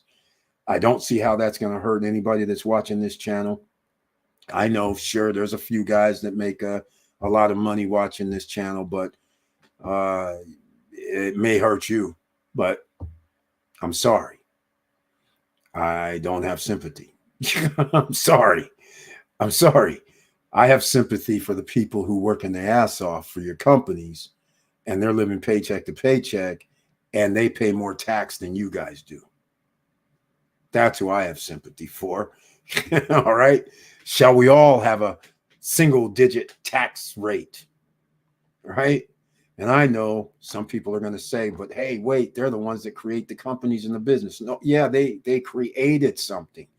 You have to work there for them. They're not a one-man workforce. They have employees. If all the employees leave, go on strike, guess what happens? Nothing gets done. So be like the plebes, the plebeians during the Roman times. Whenever they thought the guys were getting too big for their britches, all the people left from the city. Not all, the workers. They all left from the city and let these rich guys fend for themselves. Since you guys do all this great stuff and do all the work without us, we'll just all leave. Let you guys handle it for the day. Be a plebeian.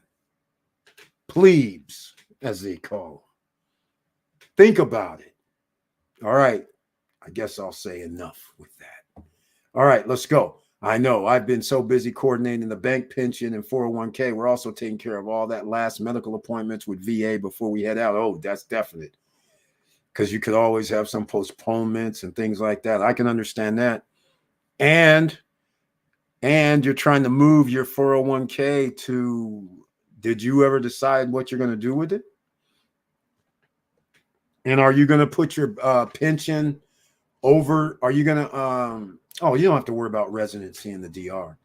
I was getting ready to say, are you going to send some of your pension over to the DR to meet the dollar, the 1,500 or the, what is it, 1,000, 1,500, I think, thresholds for certain residency requirements. But since you're married to a woman from there, I think, I don't know what your qualifications would be. I still think you have to do the normal residency thing in DR.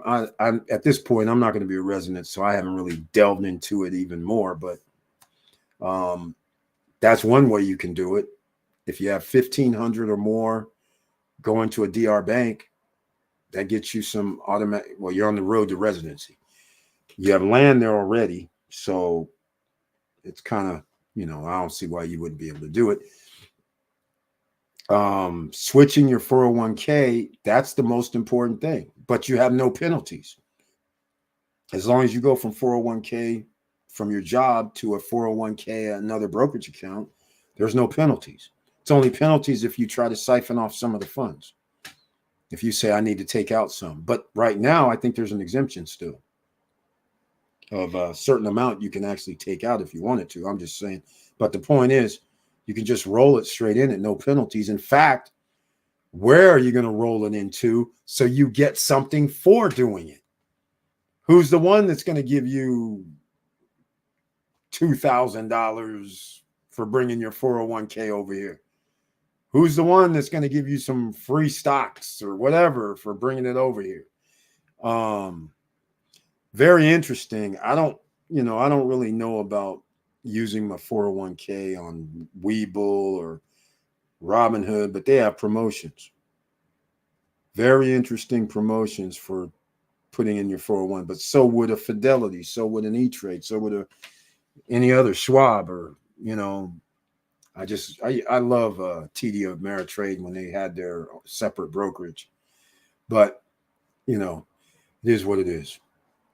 So just think about, it's pretty simple. Just got to sign the paperwork, do the transfer. And I don't know if it's really simple these days. They like to track people's money and hold you up. Sign papers, could delay, but should happen in a fast. Well, it should have already happened. You've been retired for a couple months. Well, it seems like I thought it was just like a month, and it's almost been like 2 months. That's crazy. That's crazy. Time flies. The pension part is, I'm not familiar with that. I am now managing my own 401k. Oh, okay. So you already transferred it. As to my pension, I transferred the entire amount into my 401k. Yes, I rolled it over to Fidelity under the premium account customers and put it into FZDXX for a 5.16. The man just explained it. Is it dead, ladies and gentlemen? It's not dead after all your hard work. He's on the Fidelity team as well. I'm on the Fidelity team. I'm on the Schwab team by default because of TD Ameritrade deal. So Fidelity, I love Fidelity, quite frankly. The brokerage account is off the charts. Simply because you can buy over-the-counter stocks. You can get away with a lot of stuff that there's until they started doing overnight on Robinhood. I couldn't believe it when I saw it. In fact, I'm curious right now. I won't be too much longer, but I'm curious about this big dog stock. God dog it. NVIDIA. Even though Webull also does something, but let's go look. It was at 102. I want to know what it is right now. Wait, what's this? Oh, I put in NFDL. What's that? I don't even know what that is. That's interesting. Okay, after hours, nothing has changed. Markets are closed. There's no overnight, no weekend. $102.49. Wait, what's this? It's not active. Hold on a second. No, I don't want year to date. I want today. Okay. Okay. After hours, 102. Okay, so $102.50 roughly for the NVIDIA, the super stock of the year. Party is apparently over. Year to date, 108%. Still, year to date. So this just gives you an idea. It was $500 and some last year at this time before the 10-to-1 split. Because 100% gets you to $100. So there you go. That's pretty crazy. $50 roughly last year. $500 last year. Then the 10-to-1 split. But there you go. So what he did was, Victor Marrera, I see you. This is very powerful. This helps people out because he had a 401k. He changed it into where he's managing his 401k. And then he has his pension transferred into his 401k. Very, very nice. So the pension usually has a monthly payout. So now you're transferring it into, and since he has the premium account that has the 5.16% interest rate, so therefore he's compounding any money that's sitting there. And also by engaging in his dividend investing and his stock, his wheel approach when he's doing his trading, his options trading, he now manages it himself. He already has some extra money coming in. If he has money sitting in his account, which apparently might happen. And it depends on how you handle your dividends. If you reinvest them or if you're just putting them in your account, then it's automatically earning interest. So you're never letting it sit. You're always earning something on your money. Your money's making money for you. He has the perfect plan. Now, you don't need the pension. You don't even, well, you might as well have the 401k because you can set one up, solo 401ks. But the point I'm trying to make is you can see where you can actually make your money work for you. You just have to set up the right program. And you're going to, and I'll put it this way, you should have extra money coming in to pay for it. The disposable income. So just because you have dividends and the dividends reinvest, that's fine.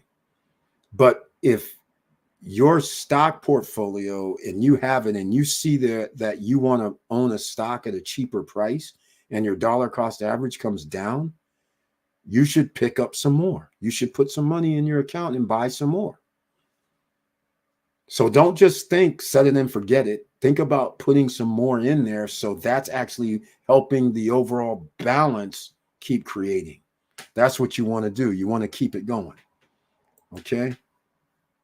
So the Fidelity Premium account is requirement 100K or more before they let you open it. I'm a part of the mafia now. The congratulations, man. This is my save money. The option trading is with Robinhood for the beer. Well, you got it set up right, man. You got it set up right. The Fidelity Premium account is no joke. In fact, you know what? You know what? Here's one. I can't show it. Okay, I won't show Fidelity. Hold on a second. Let me do this. Let me do this here. Let me see if it's going to come up. No, I don't want capital gains.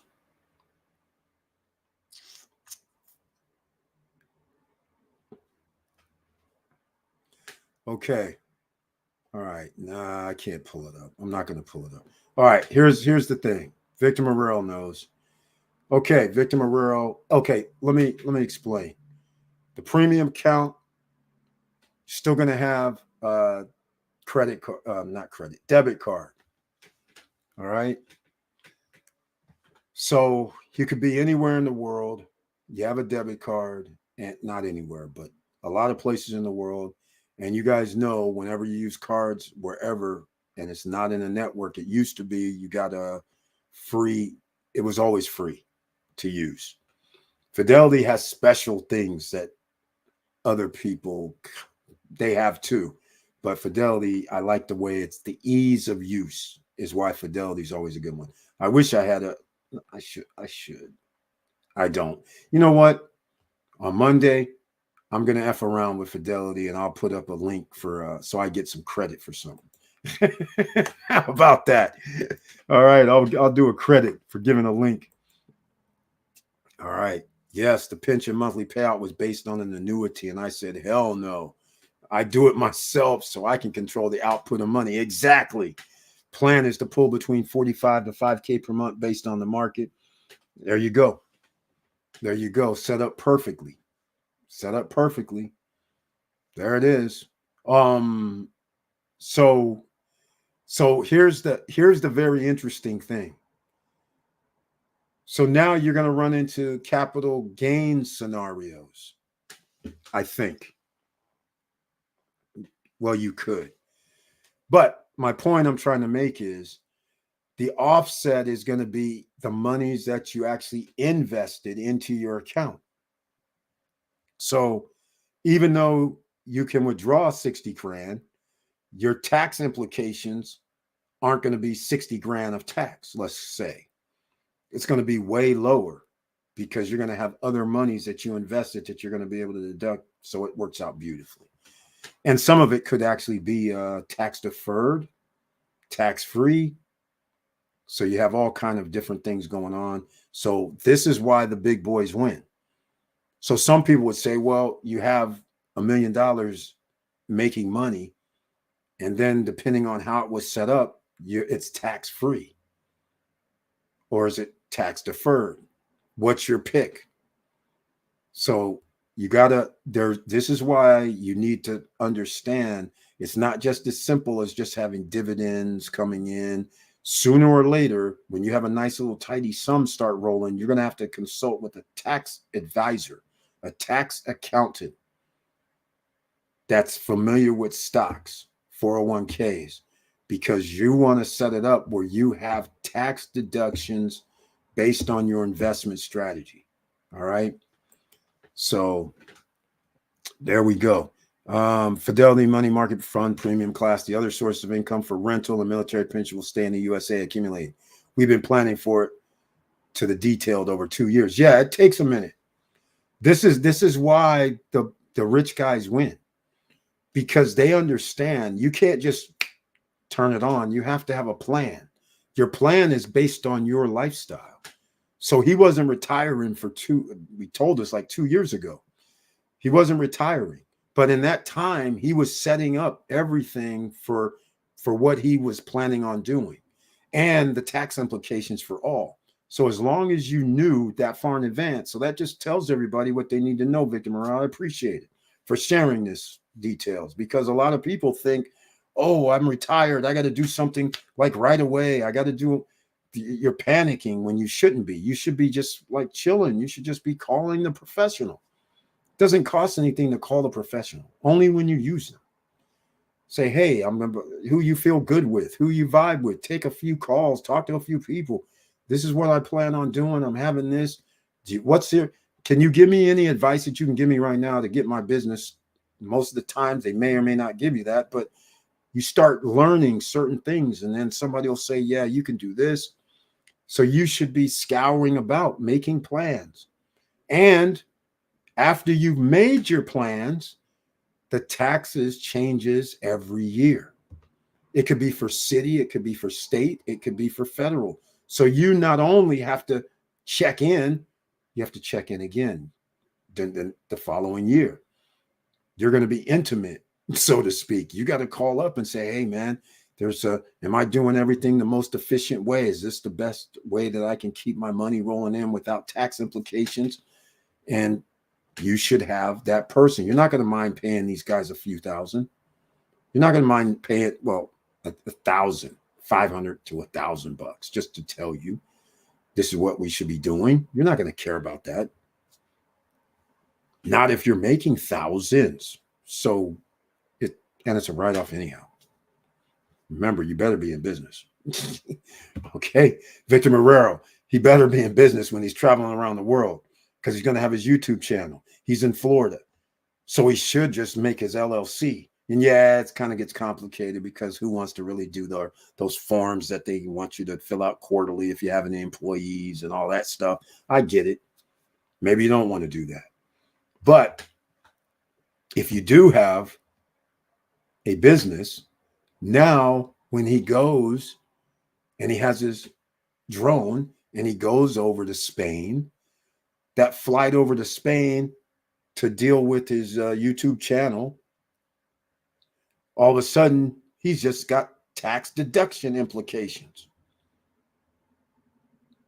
The flights, and I'll just say the rules, just stay within the rules. The first day of your hotel or wherever you're staying, the last day of your hotel, you're staying. But here's the thing. If you're out doing drone footage every day, and you're in another country and that's your business, I'm deducting more than one day. We're going to be doing every day.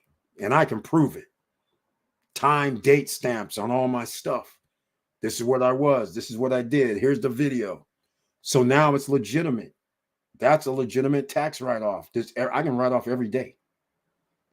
All right. Oh, and by the way, my wife is with me. Now, your friends or wives with you that help you with your business. How do they help me? Consulting. My wife is consulting with me. And you know what? After we went to Alicante, which this is all made up. I didn't go to Alicante, Spain, right? After we're in Alicante, Spain, we go over here. We take the drone shots. We're at the water. We're having fun. And of course, we're going to go eat. So now when we're sitting there eating, what are we doing? Hey, what did you think about this picture?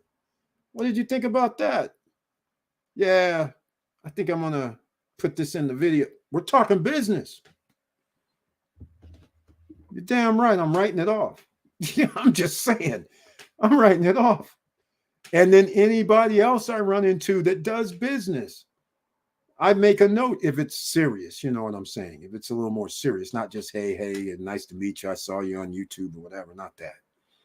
It has to be like some business that we're doing. Like, for instance, so Victor Marrero has several things that he does. He invests in real estate. I invest in real estate. If I go to Alicante and I'm looking for real estate, ching, I got another thing that I can actually use as a tax write-off because this is what I do. I'm in the business of real estate. So now I go to the DR. I go to a meeting with the developers. The developers, we go around, go check out some property. We sit down and eat. I get the bill. A tax write-off occurs because we're handling business and we're talking business when we're eating. Fill up the gas, taxable deduction event. All these things open up. So, is business dead? No. Because once you understand the taxes and how you get these deductions, now when there's any money rolling in, now you understand. You're like, wait a minute. You might surprise yourself. You might say, man, I didn't realize I made $150,000 this year. You'll be looking for deductions everywhere. You'll be like, oh my God, wait, did we put any money in a 401k here? What's going on? Did the company put money in a 401k? Did I put money in a 401k? Where's all that? What was our plane trips? How much did they cost? How much was our hotel? Do we have all this in writing? Because when they audit me, I want to make sure I have it in writing, and I wrote down what it was for, so there's no problems. And if you can't write it down, then don't use it as a deduction. All right. If you don't have the receipt, don't use it as a deduction. You can fudge, but I would not advise. I would not advise, because anytime there's a fluctuation in your tax reporting, the odds of you getting audited increases. All right. I'm just letting you know. It's no more, no less than if you're normally making $60,000 a year, and all of a sudden they see something that says 200. The odds of you getting audited is pretty high. Even if it's a soft audit, you're going to probably be audited. And the worst part is that they don't audit you because of just what I said, the number difference.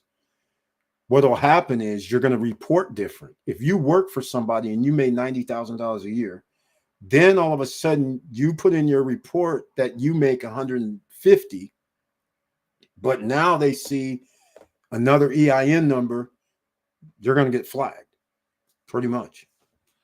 They're going to go, wait, what's happening here? For this amount of years, this guy was making, like, you could see a progression, 70, 75, and a few years later, 80, a few years later, 90, and all of a sudden 150.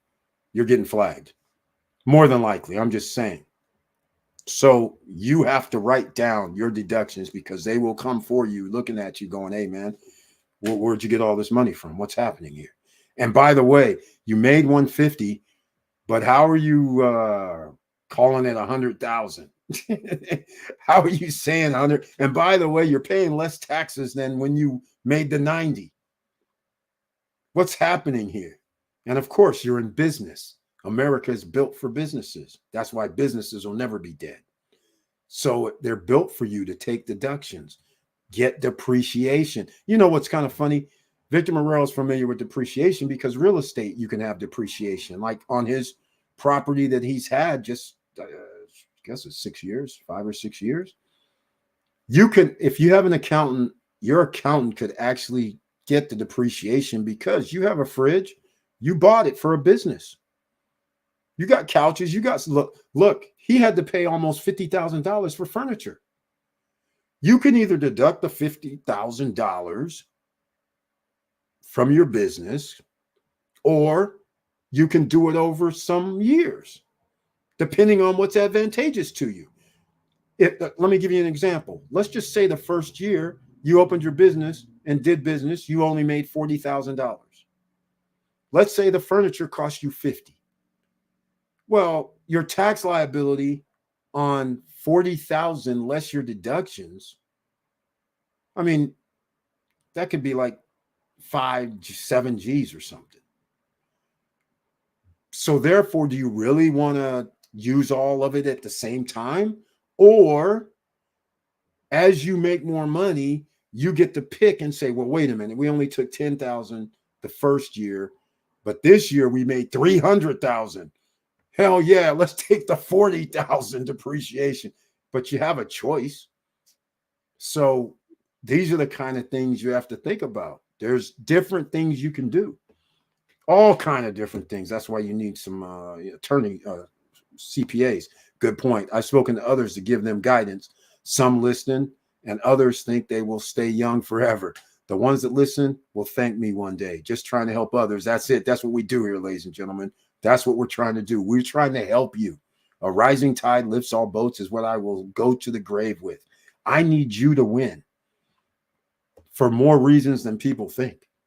Because if you're winning, you're going to be happy. You're not going to be stressed.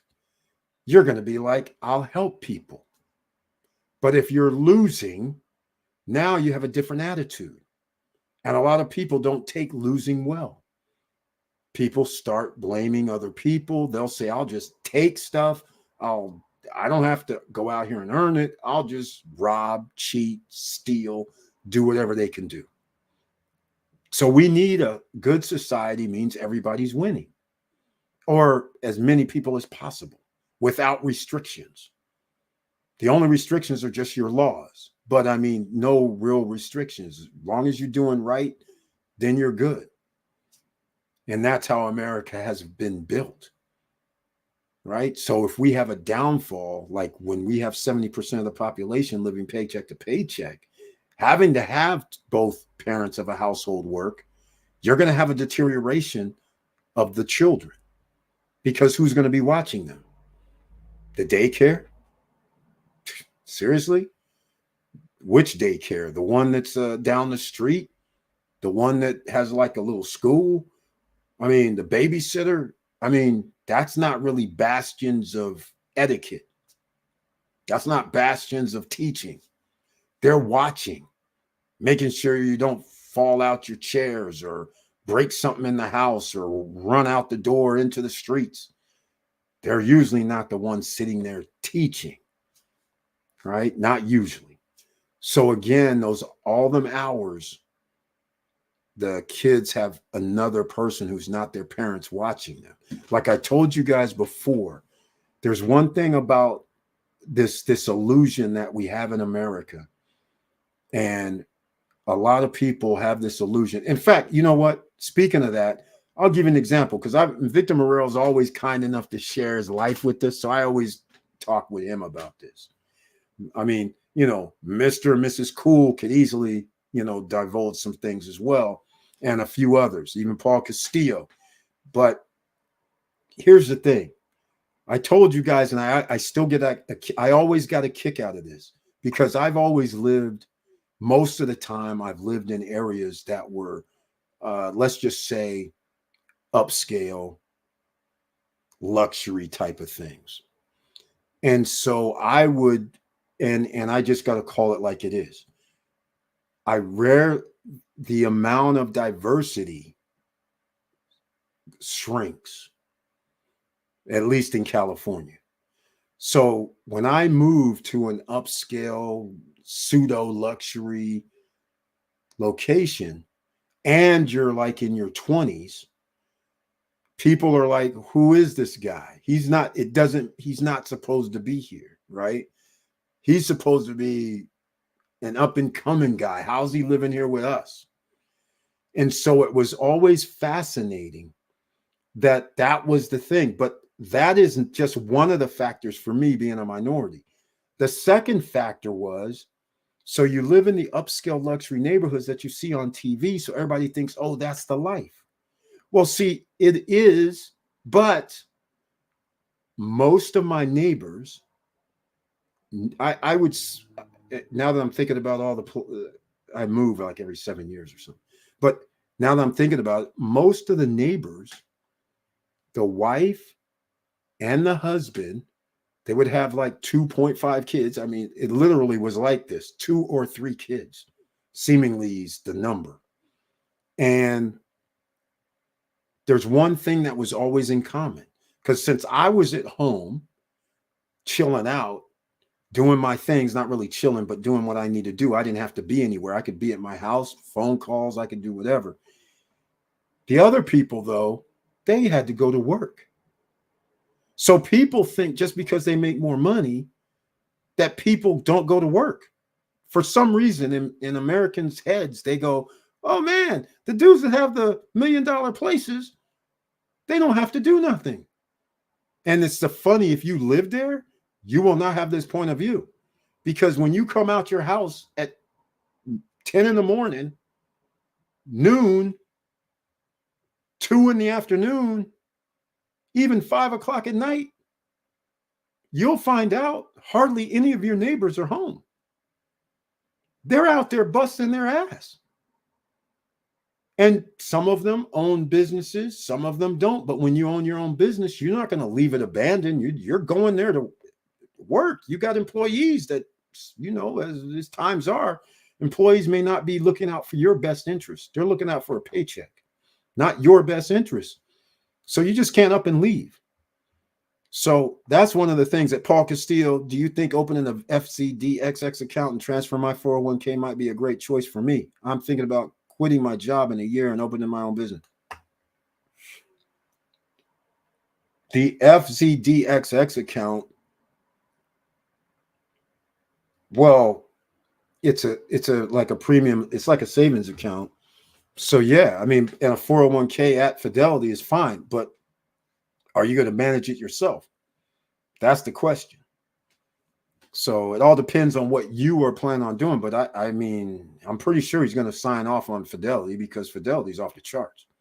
You got all kind of good, great stuff with Fidelity. And I'll put it to you another way. Let's put it this way, Paul Castillo. Victor Marrero has Fidelity. I have Fidelity. All right. Let's just put it in perspective. Okay. Maybe Mr. and Mrs. Cool, if they're still here, maybe they'll let us know what they have. And Brian, Mr. Dividend hasn't joined us tonight, but maybe he'll tell us one day if he uses Fidelity. But Fidelity should be on everybody's list, quite frankly. You can do so much versatile stuff. So even I think Fidelity even allows you to at the time, I think I have grayscale there. So if I'm not mistaken, with my Fidelity account. So they allow you to do a lot of things that just sometimes you can't do. So that's what's so beautiful. I like Fidelity. And like I said, my favorite at one time was TD Ameritrade. So it is what it is. But yeah, they allow you to manage your own 401k. So if that's what you plan on doing, you already got a great start. The premium account gives you a great interest rate. Unfortunately, 2 years from now, I doubt if it'll be 5%, but probably lower. But nonetheless, you can't, if it gives you something, that's better than nothing. So we'll see what happens. Yep, absolutely. As your conservative money, it generates dividends monthly based on 5.16. Opening a business. Are you creating a he's already asked. That's what I was saying. If you're doing self-directed, then you're good. Opening a business. Exactly. You got all kind of options with Fidelity. That's what I'm saying. And Victor Marrero is already on top of it. So he has that full suite of units with Fidelity that you're allowed to use. So that's one of the things that in fact, he pretty much said it. The premium account is the FZDXX. So, yeah, it's by the time you could start doing it now for the premium account. If you have some savings you want to keep somewhere and have what's okay, Paul Castillo, you want to know what's funny? You could go to your HR and you can actually say, I want to transfer maybe you should be able to go to if you want to transfer it right now, you could transfer it if you wanted to. Most of the time, though, the business says, but you can actually transfer it. No penalty, as long as it goes to another 401k account. They might not like it, but you can do it. So yeah, Fidelity has the suites to make it. Fidelity's flexible. You got. In fact, let me go pull up. I'll just do this. Fidelity Investments. In fact, I got to call Fidelity. I got my address change, and they called me about that. I never called them back. Now that I'm thinking about it. All right. So the Fidelity FZDXX, Fidelity Money Market Fund Premium Class. That's where you can be. That's where you hang out. 5.31% annual returns as of August for 1 year. I won't get into it because there's a lot. They got retirement, they got crypto. I mean, it's everything. Let's just put it this way. It's everything. It's everything. If you have kids and you want to have that health savings plan, they got that. The 529. They got everything. The big boys play here. Let's just put it. I should have just said that from the beginning. Paul Castillo, you'll be fine. The big boys play here with Fidelity. All right. Fidelity's an outstanding company. All right. And they have like pseudo offices around as well. So there's a lot to play with. Victor Morell's playing with Fidelity. I play with Fidelity. If you open an account with Fidelity, keep in mind that you can't pull money without getting penalized until the age of 59.5. You're referring to the 401k? I think that's what you mean. Right. However, you can transfer to an individual account, but will pay capital gains exactly. Or tax. Yeah, if you okay. I'm glad you mentioned it because you're right. I just assume everybody knows this. But I'm glad you mentioned it. Because if you have a 401k, you can't take any money out. That's for sure. Not if you're under 60. You're going to be penalized. But that's different. That's different than the FZDXX. So you have two different things that's happening. But if you have the 401k, you're good. All right. We're going to wrap this up, ladies and gentlemen. Is it dead? CEO Brand SOS, Will Wolf, hello, Solo Wave, I see you. Thank you so much for being on Instagram. Make sure you smash the like buttons there, or the heart button, or the whatever kind of button, the circle button. I forget on Instagram. Make sure you guys do that. I'd greatly appreciate everybody here. Make sure you smash the like button.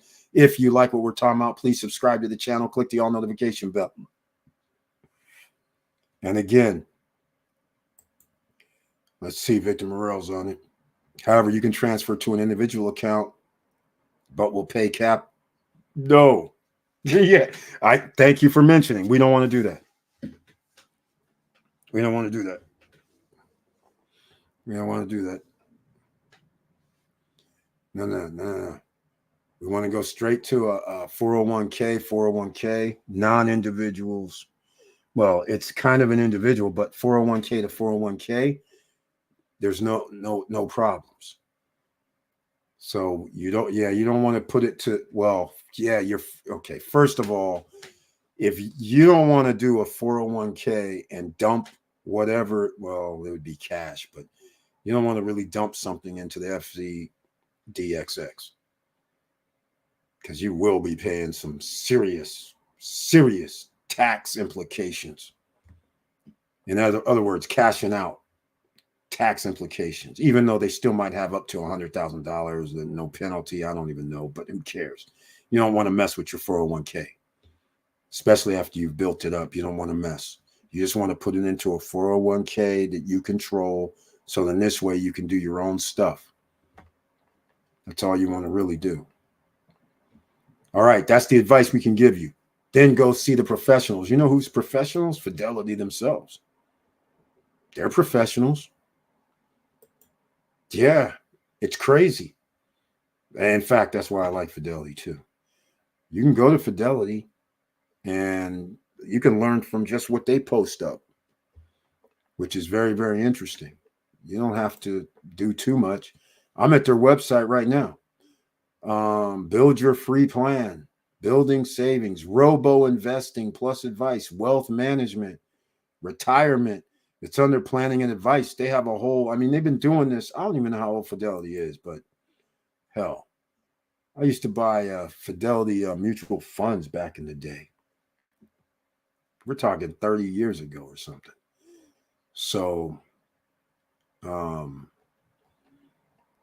yeah, you got to sign up to get their info. But open a retirement account. They have all kind of things at Fidelity. So yeah, I love Fidelity. Let's just call it what it is. I love Fidelity. All right, Victor Morel giving us some more knowledge. If you aren't 59.5, your option will be to transfer it into an individual brokerage account and pay taxes and capital gains. Is it a Roth or pre-tax IRA? Have to understand the entire picture to discuss. There you go. Yeah, he's right. Have to know all. But if you have a 401k, wouldn't you have a after tax? You should have had an after tax. So then you should be throwing it into some pre-taxed IRA. Or, well, you can almost do any IRA. But the point is, yeah, you have to know the full thing. This is why I'm saying you have to talk with a CPA, or Victor Morel knows a lot too. But there's more. You have to know everything. He's right about that. He's bringing up this is what he's bringing it up. This is exactly right. You can't just say, well, I'm just going to throw my 401k into another 401k. You have to know which 401k you had in the first place. Because if you had a 401k that's not taxed, now I don't know about that implication. See, so I'm not a CPA.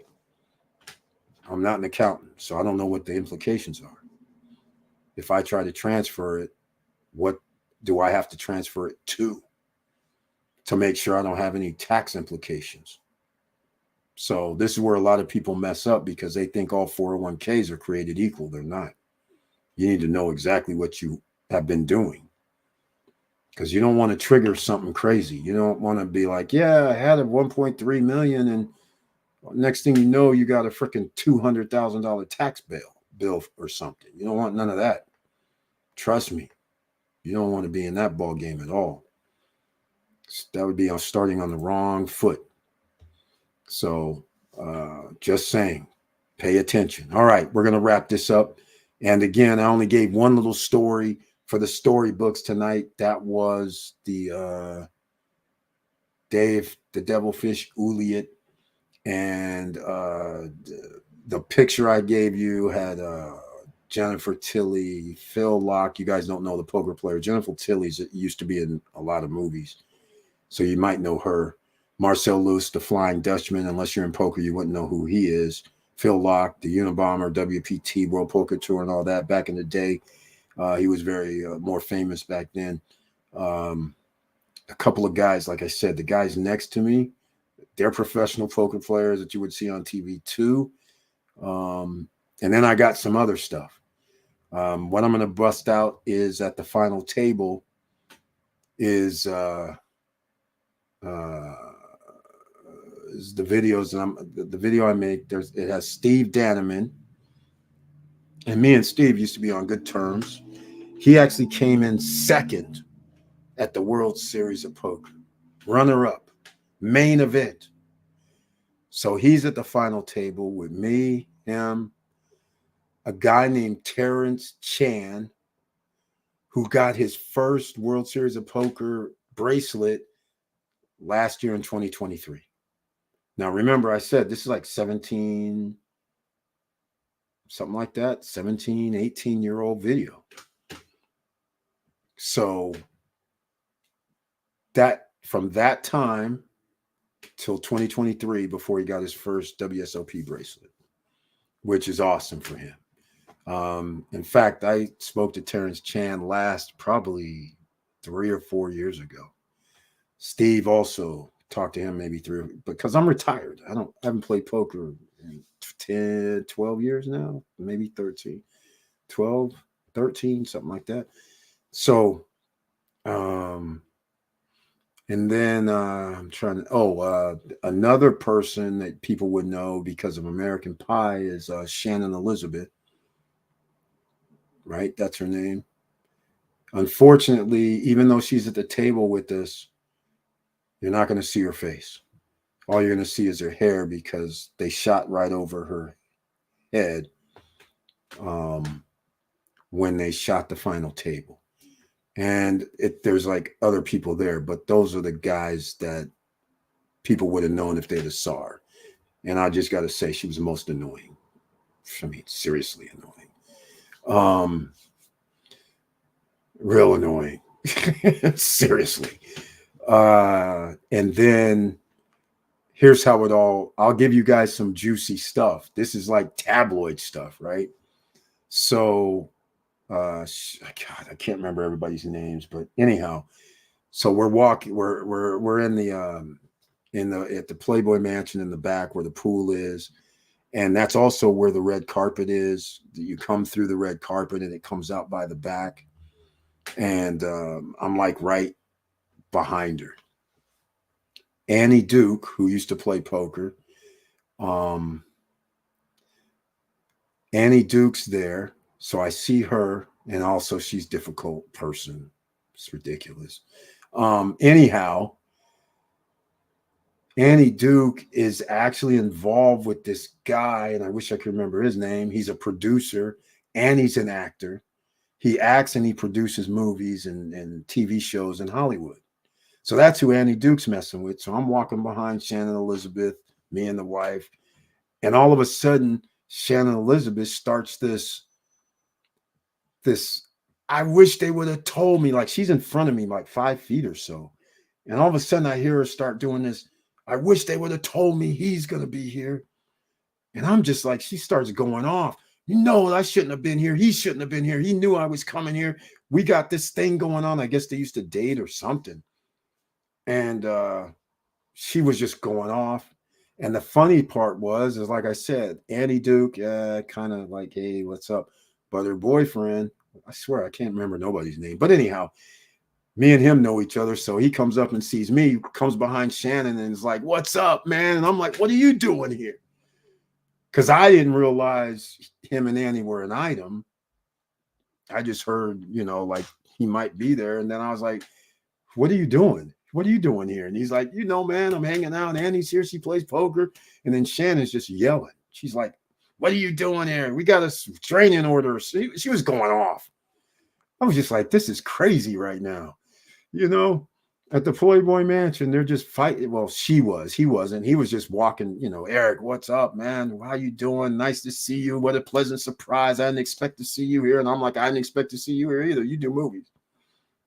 So he's like, yeah. So that's how the day starts. And then like 2.5 hours later, Elizabeth, I'm sitting at,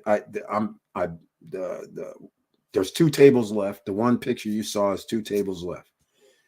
So then whatever happens, we get down to the last 9 or 10. So now we only have 1 table. And that's when she comes and sits next to me. And she's still in a foul mood. This is like 2 hours later, at least. It was crazy. So tabloid stuff. It was crazy as hell. Oh, man. It's so long ago. I wish I could remember the movie that the guy was in. He was playing a cop. And it's a popular movie too, but I can't remember it. Then I could go look and remember his name. But anyhow, I had a lot of people that I knew and involved with. I have another picture where there's a guy named, I found another one. This guy Robertson sent me. It's a guy named Madsen. I think his first name is Jeff. Yeah, Jeff Madsen. He came to my Absolute Poker. He came to my Absolute Poker party at the Venetian. Paul Castillo. Eric, do you have any good real estate agent referrals in the Sosua area that knows the market there? I have a brother that's interested in buying property there. No, unfortunately, I do not in Sosua. I can't even recommend anybody in that area. Now, is he going to buy in Sosua or is he going to buy at the Sosua Ocean Village in Cabarete? Because they have some specials. It's growing out there. I'm just saying. But no, unfortunately, Paul Castillo, I don't have anybody for Sosua or anywhere else other than at Punta Cana, which then lies, you know, just the eastern part. I don't have the northern shore. All right. Sorry about that, man. So anyhow, I lost my train of thought on the stories, but nonetheless, that's where I'm trying to think. Where was I at with the storyline? Well, anyhow, I was talking to you about. I wish I could remember the movie that the guy was in, but I can't. That's another lifetime. Like I said, I have these lifetimes. You know, every like 20, 25 years is another lifetime because I'm always doing something different than I did before. So it's a whole nother lifetime. But anyhow, the other thing that you're going to see when I break it out on Monday is a picture, and you'll see a guy holding the microphone. So I will, and this is when I busted out at the final table. Let me see if I can find this guy, David. What's his name? David Singer. David Singer. That's it. So let me show you guys something. So when I bust out at the final table, hold on a second. Yeah, here we go. Okay, I bust out the final table, and when I bust out the final table, this guy, David Singer, I see him. He's behind Steve Danneman at this time, and I see. Oh man, what's the girl's name? Okay, forget about it. I can't remember everybody's name. Anyhow, the Card Player magazine at the time, they called it Card Player TV. This girl, damn, I can't remember her name. Anyhow, it'll come back to me once. I mean, we're all Facebook friends anyhow, but it'll come back to me. But she's back there, and I see her, but they weren't there before. I didn't see them before.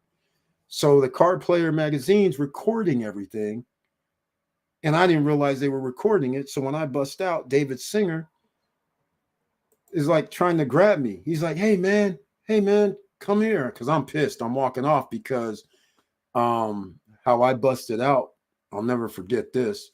I had like ace, jack, and I raised, and I was okay. So like I'm like under on the button, well, under the gun, let's call it. So I'm sitting there, 7 people acted before me. One of the guys that's after the big blind, he says raise. Okay. I know who he is. He's the guy with the glasses on my right-hand side in the first picture. He's actually on the final table too. So he's a professional poker player. I raise his raise because I know traditionally he's usually like light. You know, if he has anything, it ain't serious. It'll probably be an ace. Who cares? Ace 8, ace 7, whatever. So I'm like, I got ace jack, I think. And I'm just like, I'm just going to shove all in because then he's going to fold. He doesn't fold. He has me covered by like 2 chips. That's how you know I lost. He turned, I'm like sitting there like, oh man, this is going to be interesting. Everybody folds. It's just me and him. He turns over ace 3. And I'm thinking, this is the best case scenario. He throws down ace 3 offsuit. I throw down, I think, ace jack offsuit. It doesn't really matter. And I'm thinking, oh, this is the best scenario ever. And you know what happened?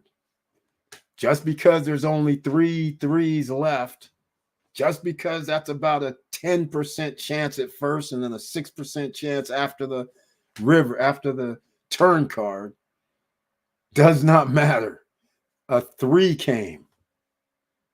So I missed the whole board. I don't get a jack. And he gets a 3. He has me covered by 2 chips. I'm out. So David Singer's sitting over here like, hey, man, I want to talk to you. You're at the final table. I'm like, dude, I didn't say that. But in my brain, I'm like, man, get away from me right now. I'm like, I don't want to talk. So just so you guys know, here's David Singer. So when you see the little video I'll make for SSN Lifestyle, this is who's holding the microphone. This guy. Look, this guy. Full tilt poker back in the day. He won, it says 560,000 for defeating whatever. It's still up here from 2008, which is unbelievable. And look at this. Phil Locke secures largest career tournament score. Look, Phil Locke was there. He's standing. Him and Phil Locke and Jennifer Tilly were an item and still are, I believe. I don't know if they ever got married or not, but so Phil Locke, David Singer, he wasn't at the final table playing. In fact, I didn't even see the guy there the whole time, but I was playing. And then that's why after I busted, I'm pissed because I'm like ace jack versus his ace three, and all of a sudden the three comes. Instead of me doubling up, getting on to the, handling the business at hand, I'm thinking, okay, once I hit this, we gonna be taking over the situation. And sure enough, it was like he took over the situation. I was like, oh my God, this is bad. So anyhow, here's David Singer. He's played for, he was like one of the Full Tilt Poker pros. In fact, at that time, I think my buy-in. In fact, the sponsorship was for what they had, a place called Cake Poker at the time. Just to give you guys even some more stories, it was Cake Poker at the time who I got to donate for this. It was a charity event too. So not only a poker tournament for money and World Series of Poker, main event seed and things like this, there was some other stuff. So like I'm wearing a jersey. So I have that jersey. I that I take it off and then I have people sign it. And it's all these guys that sign, plus movie stars and all these people signing the jersey. And so then at the auction table, they put the jersey up for auction with all kind of TV stars, poker stars, you name it, models, and of course some of the Playboy Playmates.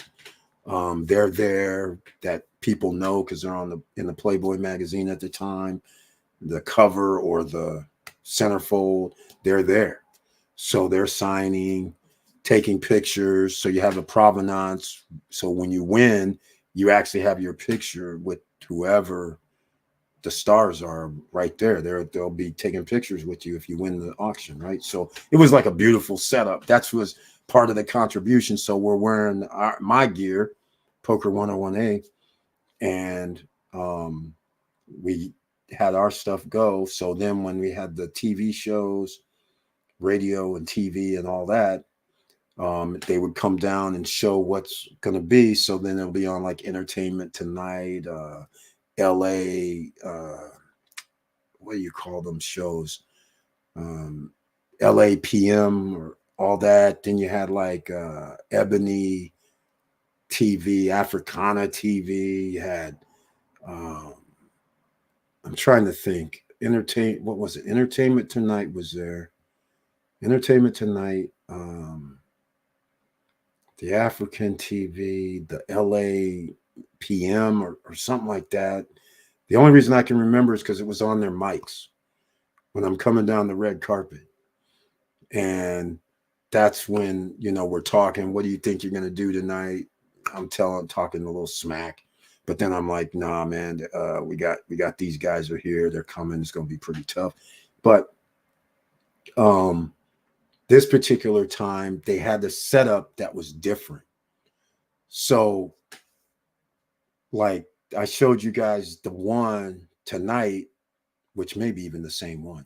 But the one tonight, there's where Dave Uliet, where he goes up there, that's the stand where you go there and you have the back canvas that shows all the sponsors. And then you have Getty Images and all these, the Hollywood PR guys. And so they would send you pictures. So I went up on the stage too, had my picture there. So then I come down and then they have a red carpet with all the TV stations, right? And so after we get up there, I'm wearing the jersey. And so people are kind of like, wait, that's not him. So I just started laughing. And so then they would be like, oh, that's Eric Bird. So I was on the Getty images that you could buy from them. They would give them to me. I have them somewhere. They give them to me for free, but they used to be on Getty Images website that you could order the images for media purposes. So that was pretty cool. So when I'm sponsored with Pokerari in Italy, another one, I'm sponsored with, let me see, who else? Absolute Poker with Carbon Poker. I had several different sponsorships along with my Tifosi, because the Tifosi lens, you can change your lens. They have different color lens, right? So, in fact, let me see. I got some right here. Like you guys see these, right? See the red? I don't know. Well, you can't really tell, but these have a red tint to them. These actual lenses come out. So we have brown. I could have the dark tints. So when you have the AC reds, like these are that you can't really tell, but these, well, a little tint. AC reds, what happens is you can see the cards. What I mean by that is when the cards come out, the colors turn to vibrant. They pop. So because you're not like 2 feet away, sometimes, the middle of the table where they deal the cards is like 4 or 5 feet away. So you don't want to miss what the difference is between a 8, 9, 3, Jack, Queen, King. You want it specific. So the AC reds make it pop. So I wear AC reds if I wore glasses. It all depends on the lighting. And so let me see if I have I have other pairs too. Here we go. See, this one has a blue tint. See, these are Tifosis. As you guys know, I used to go Tifosi Optics because I was out and about. Check. So Tifosi sponsored me at the time as well. So you guys have to understand that's the difference. When I go play, it was a little bit different. Eric, what's the biggest amount you have lost in one game or not? Just curious. What's the monthly winning rate for someone that plays as a job? Okay. I think 10,000, something like that. Probably somewhere in that range. Because I played professionally, so I didn't do anything crazy. I wasn't playing at the high stakes. It was either 1-2s, 2-5, 5-10. That was about it. Never anything above 5-10. All right, so that's about it. Now, as regards the monthly win rate, you can't go by that. The reason why I say you don't, I go by that. But when you're playing with other professional poker players, they lie. Seriously, they lie. So there used to be a poker tool that was online. And it's software as well. And I can't remember the name of it, but I would have this software. So whenever I sit down and play, I enter in the amount of money I started with, the amount of money I left with. 2003, 2004, 2005. Maybe even, 2006. It was always in the 60 percentile range every month. 66, 63, 60, 69 was my highest. I never went into the 70s. I never went to the 50s or below. If we go by daily, which, well, I didn't play every day, but if we went by relatively over the 4 or 5 days, okay, sure, there might be you don't win them all. Some of the sessions I might have an L, and then another session I had like 90%. It goes by how much you make. So you start with a couple thousand, you win a couple thousand, then I leave, let's say, right? Because you got to remember there's a time element involved too.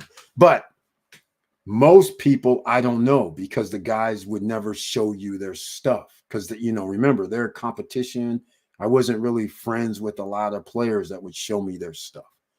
Because at that point, you had to have an advantage, right? All this buddy stuff started happening a little bit later. But at the time, online was a new thing, and you had to play live. And when you play live, you only play 20 hands an hour. So that's why online became a popular thing, because now you can play 50 hands per hour. And you can have more than one table up.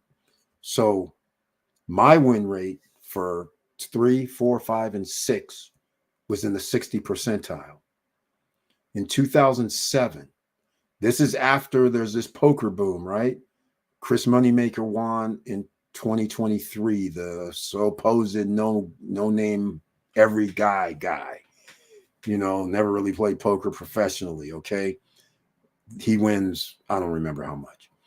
Then the following year, I can't remember who won the next year after that, or the year after that, or year after that. But the point is, online poker became hot because there was no laws in America against playing online poker. And so all these poker rooms from outside the United States just popped up. And so they had a lot of people playing. So then when they had the World Series of Poker, they would have these, like me, I'd be playing online, and they would have these tournaments to win World Series of Poker seats like they do now. Except back then, there was no regulation or anything. United States players could play, no problems. So all of a sudden, people could catch up a little faster. But still, it wasn't like this thing until the following year, when all of a sudden you can win seats to the World Series of Poker in 2004. Then World Poker Tour and World Series of Poker started showing stuff on ESPN, and World Poker Tour started being on some channel. I can't remember which one. Next thing you know, in 2004 or 2005, now all of a sudden it's a full-blown rise to the top. It's on TV. People are known. You have some of these stars. Everybody knows Phil Hellmuth, for instance, or Daniel Negreanu, or Phil Hellmuth, all these star type guys, right? So now it's popular. And now kids who are 18 years old in college, 18, 19 years old, they're in college and they're studying the game, because online you can play 50 hands per hour. So they're learning the game, because where it would take the old professionals to play, they'd have to play for hours just to get 60 hands in. So therefore, you know what to look for, how people play. Online, you get to bypass all those years of learning. And now they're roommates, and they don't mind sharing because they're not winning at first. They're like, man, if you would have done that move, you could have done this, then the guy would have done that. They were strategizing. So now in 2007 rolls around, all of a sudden I do my monthly, and the next thing I know, I'm like looking at stuff weird. I'm looking at things like, wait a minute, this says 50 some percent. It says 50, 52.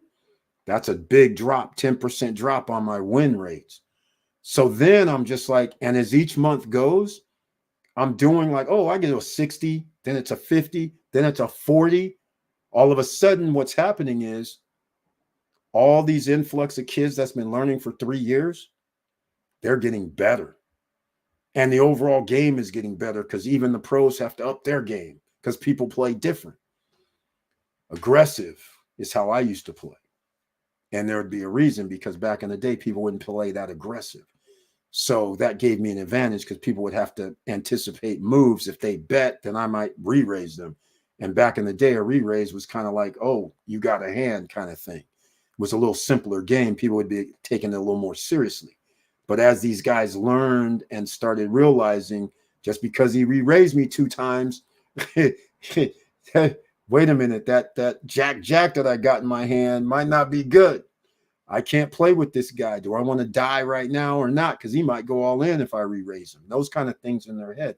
But then the kids come and they start realizing what they're looking at, some other different things, and they just don't care about dying. They're just like, okay, we'll just lose, but we still got our buddy in the tournament, or we still got our buddy playing the cash games, and they're sharing the money anyhow that you don't know about. And then I'm sponsored, so it's a whole different ball game for me, and anybody that's sponsored, it's a whole different ball game. So that's why I'm pressure is no pressure. I'm free rolling, have cash, and anytime I played in tournaments, I had my hotel room, airfare, cash in my pocket, and my buy-ins. So I'm free rolling. I'm loving life, and I'm at the parties, hanging out. I mean, that was the life, right? So that's the whole point, though, is that people got better. So that's when in 2007, I noticed my win rate was reducing. And I think at the end of the year, I think I was in the upper 40s. I'd have to go look at my tax stuff, but I was I was in my upper 40 percentile. Then in 2008, that's when things got wiggy, because then I noticed I was hovering 40, and then I was hitting months of 30, 30, 40, and I was like, whoa. I said, now I'm not as good as the guys. Got so much better. I can't duplicate what I used to duplicate. 30%, well, not 30, it was like 35, 34, 38, but still, that is much different than 60 something percent. So it goes like, for every 10,000, you're looking at 60%, 65, 66.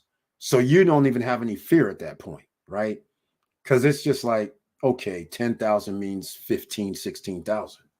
You're just like, no biggie. But when it goes from 10,000 and it's 1350, 13.5, all of a sudden, that's a big difference when you start going month to month. To all of a sudden, that extra 3-4 grand missing, you start noticing. It's like, wait a minute, what? And so then you start trying to tweak your game a little, trying to figure out.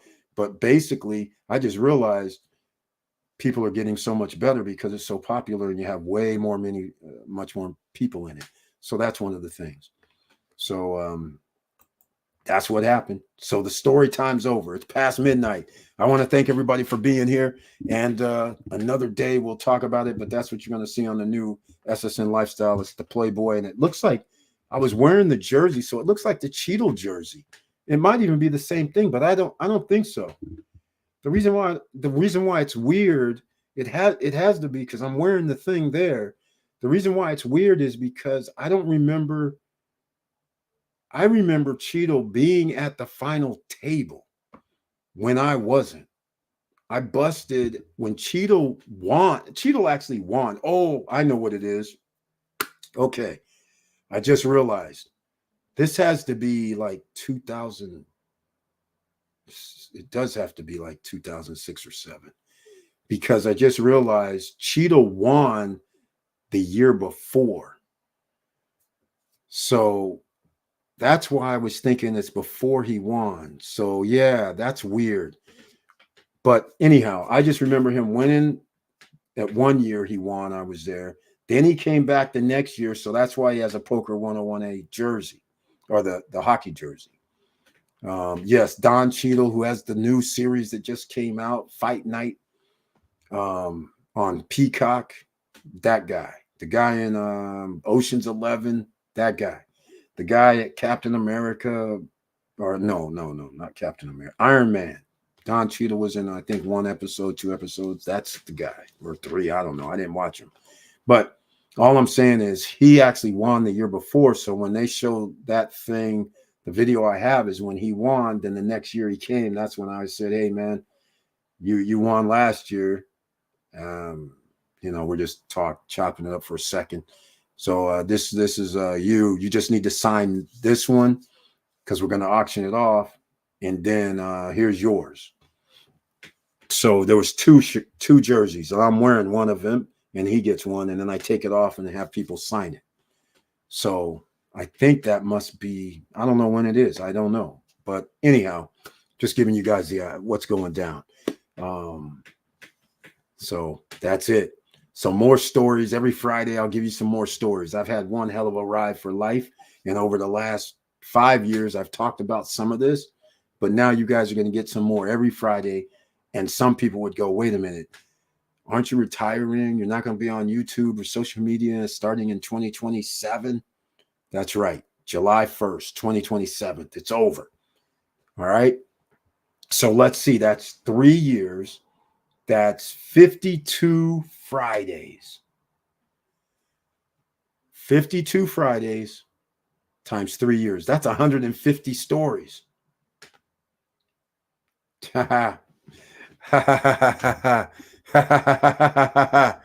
Oh, this is going to be interesting.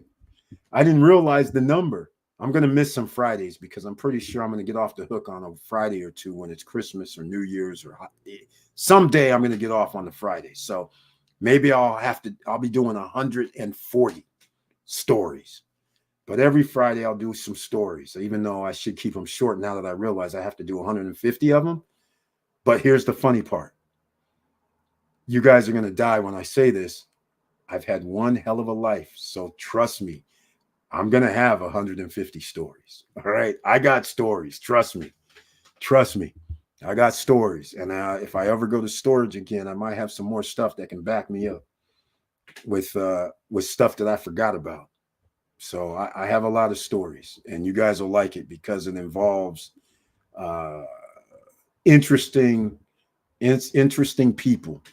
Like I said, like I gave you the story about Shannon Elizabeth back then. And I swear, I wish I could remember everybody's name, but it was a while back, 17 years, a long time ago. And haven't seen these guys in like 17 years, other than a few occasional what's up. But even then, that was like 8-9 years ago. It's not like I've talked to these guys ongoing for the last 17 years, especially since I'm not in that poker stuff anymore. So only a few of us actually talk, like Greg Raymer. I'll leave that story for another time. Greg Raymer also won the World Series of Poker. That story I won't remember, but next Friday, one of these days, that'll come up because he was at the Asian Poker Tour in Sydney, Australia. You guys, I've told you about Sydney, Australia before, or Australia, but Carbon Poker, let's just put it this way. Carbon Poker sponsored Asian Poker Tour. They pay airfare, hotel, give me some money.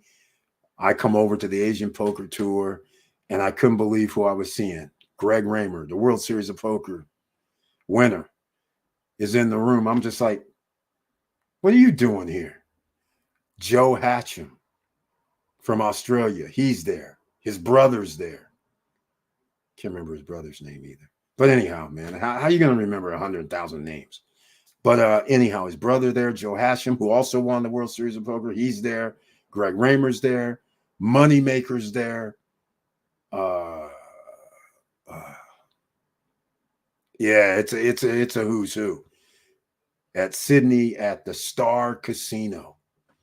That's a whole nother trip. I told you guys some of that story before, but if you guys remind me about that story, yeah, these are all poker players. In case people just now joined us, make sure you smash the like button. I made a commitment every Friday. I'm going to give a story. So, in fact, you know what? I'm going to put down a chart piece. Where's my pen pad? What's happening here? Where's my pen pad and paper at? I usually have it sitting around. Okay. All right. I see how this is. All right. So next week, we'll talk about Sydney, Australia. All right.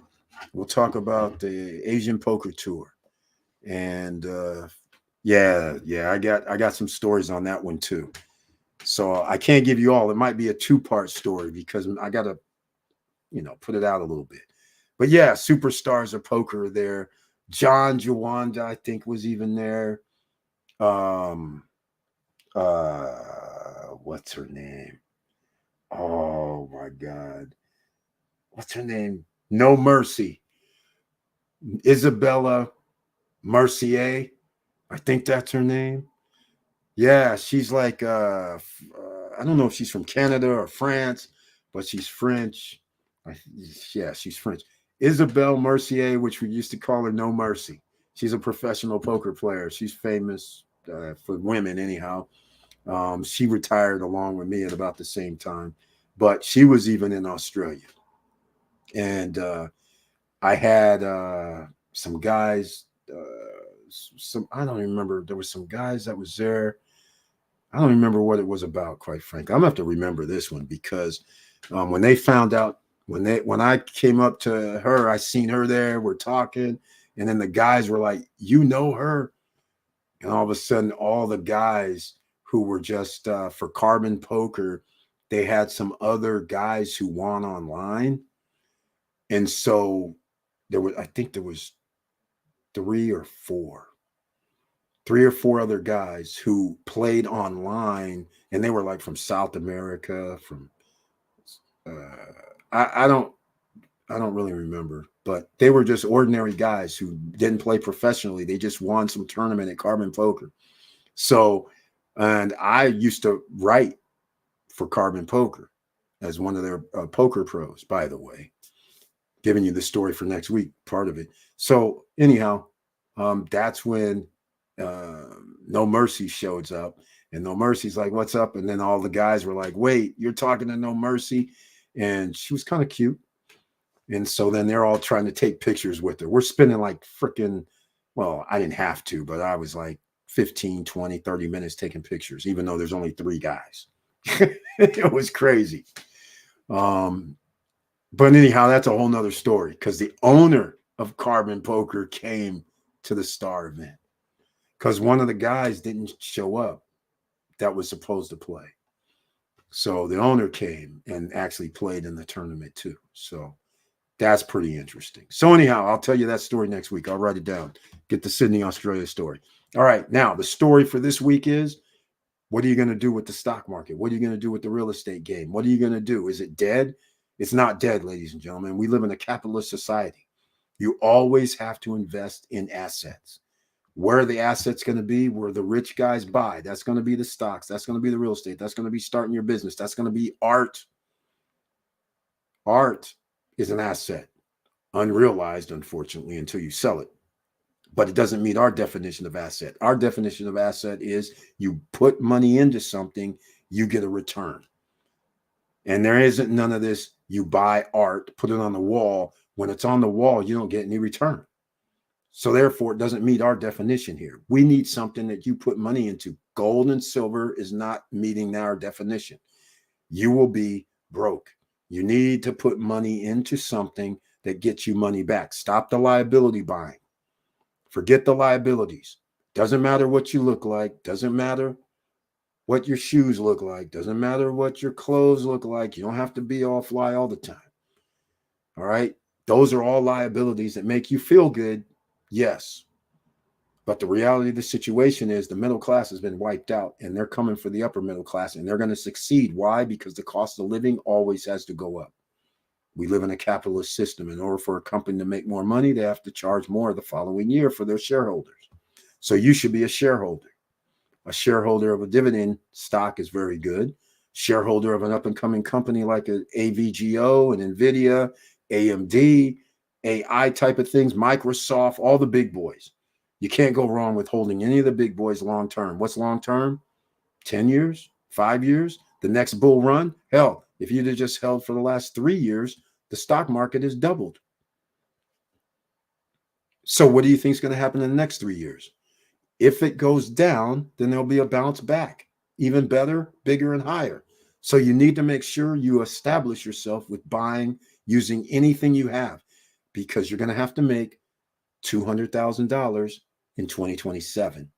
just to be safe if you didn't already buy assets. And what do I mean by that? Right now, you can buy pre-construction homes in America, around the world, at a certain price point. You can make sure, and what you should be trying to do is make sure you have an asset, especially a roof over your head, even if you have a tiny home sitting somewhere. Just as long as if you lose everything, you have a place to live. That's the first thing I want to warn everybody about. Because after this next time, when 80+% of the population is going to be living paycheck to paycheck, you may not be able to afford to rent a place. You may not even afford to be able to live in your house for a 25, 30-year loan note, because you may not have a job for 20 years or 15 years. So if you start thinking of all of these things, you want to make sure you have a place where you can have a roof over your head is your first number one option. And hopefully it's free and clear. That's your best option. Because if you have a 30-year note, you're putting yourself at risk, right? If you have a 15-year note, you're still at risk. So sometimes you might want to, hey, as long as things are going good, you might want to get something that you can grab that may not be have to deal with an upkeep and maintenance. So that's why tiny homes is a thing. That's why low-cost homes are the thing. But generally, a low-cost home has been maintenance has been deferred. So it's going to need some maintenance and upkeep and rehab. And who wants to spend tens of thousands of dollars on rehab? So you're in a catch-22. So you have to think about where can you fit in. All right. Because this came up 2 or 3 years ago when I used to be at grandma's house, and the house is free and clear.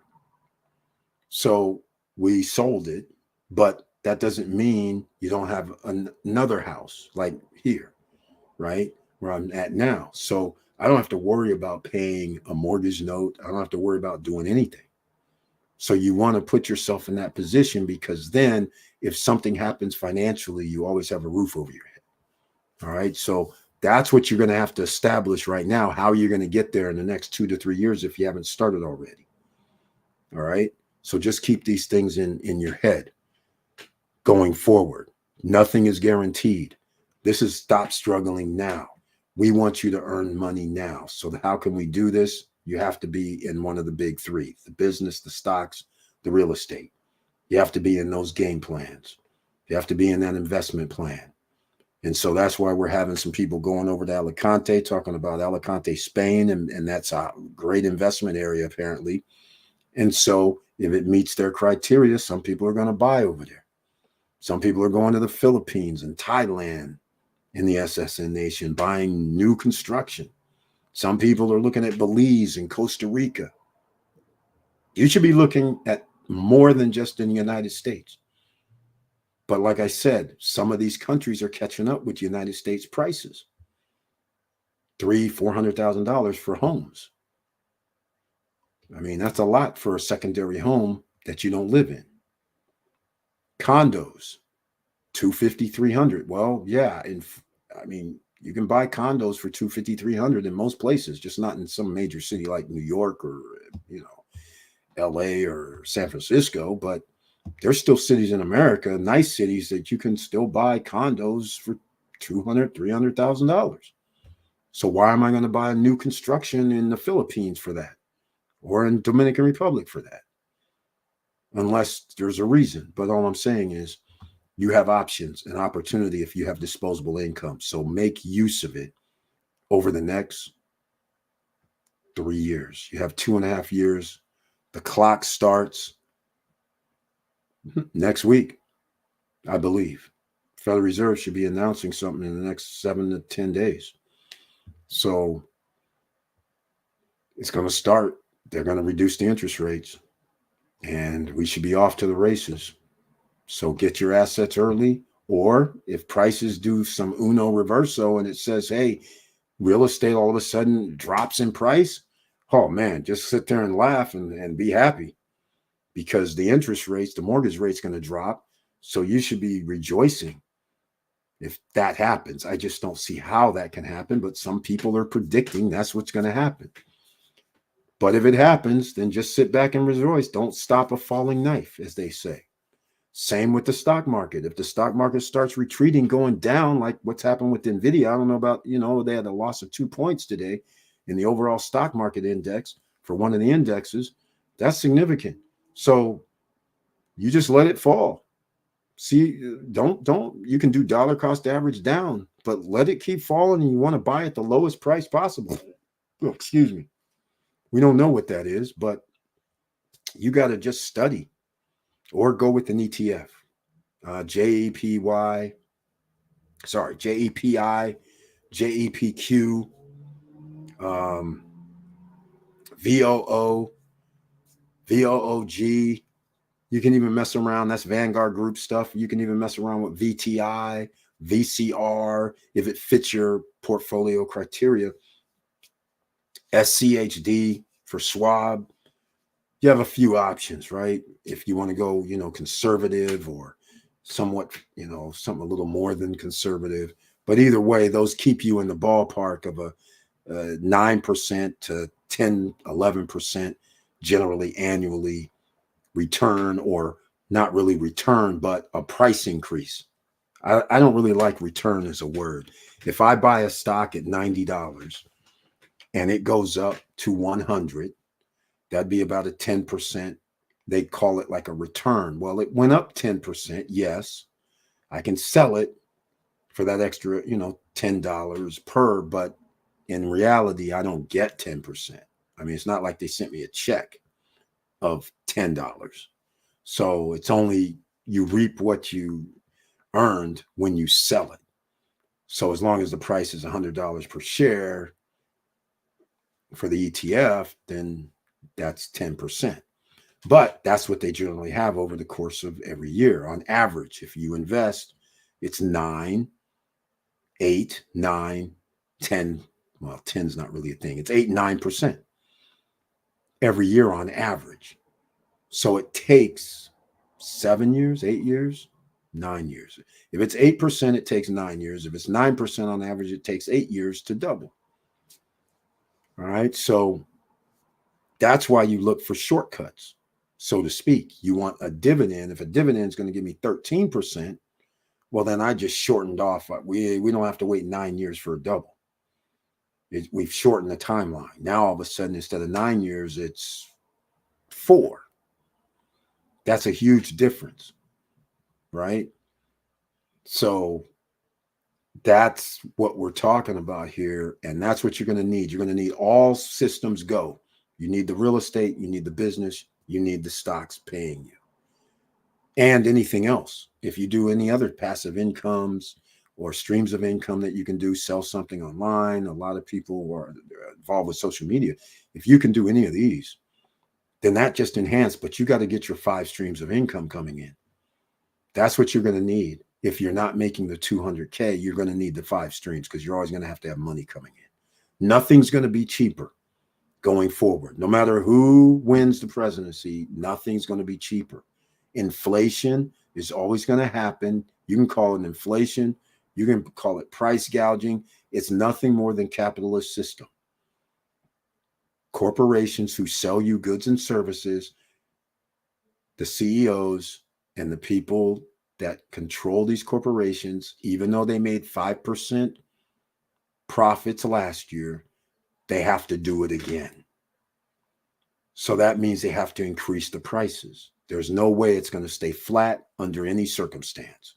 So if you think things are costly now, then all I can tell you is you're going to have to make more money. And 70% of the population says, I live paycheck to paycheck. So everything is singing. The signs are there. So we want you to join in the party. A rising tide lifts all boats. If you have any questions, also down below in the description box, if you are interested in crypto, here's the thing. Unstoppable Domain. Go look at that. Use the link down below. Reason why I say that is you never know where crypto is going to go. But if you have your own domain name, which is what they have at Unstoppable Domains, you can actually put up stuff on the blockchain, like a website. It's small, but still, you can put up a website. People can pay you. And also, when we say ericbird.crypto, because that's what we have. I have ericbird.crypto. I have ssnlifestyle.crypto. I have ssnnation.crypto. Stopstrugglingnow.crypto. .nft. So when I tell, if you want to send me crypto, all I have to do is just say stopstrugglingnow.crypto. I don't have to give you an alphanumeric character number. So if you want, and they do over 320, 330 of the top coins, tokens or coins. So if somebody wanted to send crypto, all they had to do, stopstrugglingnow.crypto. You don't need nothing else. I don't have to send you anything. I gave it to you. Stopstrugglingnow.crypto. You can send crypto, the top 300 of them, to that address. It does a couple of things. I like the anonymous part. That's what I like, right? I didn't give you the alphanumeric characters, so therefore you can't trace it after that. You know what it goes to ultimately, I think, on the scan. But you still don't know it up front, and I don't even think it shows up on the scan, quite frankly. But nonetheless, it probably does. But the thing is, you have another way, and you can put a website on that same domain. The domains are $5, $10, $20, $25, sometimes $100, depending on the specialty codes, but there's so many of them. Use the link down below, Unstoppable Domain, and get your own. .nft, .x, Bitcoin wallet, .crypto, there's a ton. Take your pick on what you want to do. So therefore, if crypto becomes a thing, you already have something in place for a one-time fee of like $20 on average, let's say. That makes it nice and easy for you. It's a one-time spend. And to put it on the blockchain, to mint it, it's free on the Polygon network. So it makes it a one-time cost. There is no annual, there is no yearly, there is no monthly cost when you have a unstoppable domain like a .crypto, .nft, .bitcoin wallet, and all that, .x and all that, which makes it better than a .com website. It's just that a blockchain isn't, you know how you have to expand the memory and all that. It's very small. So you can only put almost like a 2-page, 3-page type of website on there. But the fact is, you can collect money from anybody that has crypto for products and services or whatever. So you can, and it's on a blockchain, so it can't be taken down. Think about it. You can even put video up there on that blockchain on your, like if I did stopstrugglingnow.crypto, I can actually put a website or video, and now nobody can take it down. There's no censorship happening. Unless the blockchain goes down, then it goes down. But otherwise, no government can't take it off. That's all I'm saying. There is no ISP. So that hasn't become a popular thing, which I am still surprised. But that's all the more reason why for $20 one-time fee, or 15 or $10 one-time fee, some of them are more, 50 for a .x or 100 sometimes, depending. But why not get in early and get it? Because nobody can take it away from you. You don't have an annual fee. It's a one-time fee. So get that Unstoppable Domain down below. Otherwise, get your Webull and Robinhood if you haven't already. Get your free shares of stock from Robinhood and Webull. They're apps. They're brokerage accounts, so you can buy stock and crypto on both platforms. But these are the type of things you want to do to get yourself in position, along with making additional streams of revenue. Join us on Monday. We'll get into some streams of revenue on Monday, and then no more stories until next Friday night. If anybody can, I probably won't remember another Friday if it's about Australia, but we'll talk about Sydney, Australia, and actually more than Sydney, Port Macquarie. We'll talk about, it's going to take me a while. We'll talk about, maybe I'll split it up because I got 3 or 4 spots that I'm hanging out at when I was in Australia. So we'll go into some of that. There's stories. I got tons of stories there, but that's a whole nother thing. So don't miss out on Monday, Money Making Monday at 8:50 p.m. Eastern Standard Time. If you'd like to become and join our WhatsApp, we have a group in WhatsApp. We talk about anything. Most of the time, people don't really chat too much about anything. So I just now, like the other day, I just added like we had a few people join. And unfortunately, when you join the WhatsApp group, I put it in the chat room. And what I'm going to do is I'm going to put it in Instagram as well, because there's people out here watching on Instagram. So put it on Instagram. You join our chat room. Sometimes I'll drop new things, like even though it's old to other people, because you can't see anything that's previously posted. If you're interested in pre-construction property, I just dropped 7 Palms Elite, where a 1-bedroom condo inside Vista Cana under secure gates with 2 man-made beaches, 2 Vista Cana beach clubs with restaurants, bar, fitness room, and they have a 9-hole golf course, and they have a Sabana, which has the equestrian center, and they have a sports complex that has, basketball, rock climbing, tennis, a pool, soccer field, baseball field, and other stuff. All of that's included when you live there. You just pay your HOAs for where your project is, and then you get to use all the extras except the golf course and the equestrian center stuff. You have to pay for horseback riding and playing golf. You got to pay.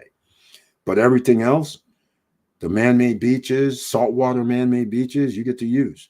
The fitness room at the Vista Cana Beach Club, you get to use. If your project has the beach, some projects have amenities, mini golf, cafes, pools, obviously, fitness rooms sometimes. I mean, it all depends on the project. They have different amenities. And then if they don't have amenities, on site has amenities. The Vista Cana itself, like I said, the sports complex, the man-made beaches, the Vista Cana Beach Club with a pool, restaurants, bars. They're supposed to have a cigar lounge. They have a fishing lake, a freshwater fishing lake, which they have a fishing club because there's an island. And apparently they're going to turn that into like a fishing club, but it's a catch and release lake. So it's kind of weird. But nonetheless, I mean, it is what it is. It's inside the community. Security gates to get in. Some of the projects have their own security gates as well. So it'd be double security gates, one to get in the Vista Cana complex community, and then to get into your project might have gates and security as well. Not all have that. Some just have the one security gate and they're inside Vista Cana, which is fine. But then they have different levels. They have villas, they have condos, they have townhomes. Prices range from $99,000 for 7 Palms, which is awesome. And delivery is going to be like 2026. So you have over almost 30 payments. Maybe 20, no, not 30, 27, 28 payments for delivery of a 1-bedroom.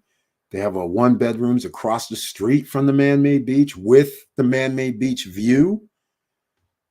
$135,000, $145,000, 1-bedroom condos. The penthouse units, $199 for the back, $249 for the front that you can see the man-made beach. So that's pretty interesting price point because that's the limit that I recommend people buy at for pre-construction on the island, because you're going to have to, we go for the 0.1%.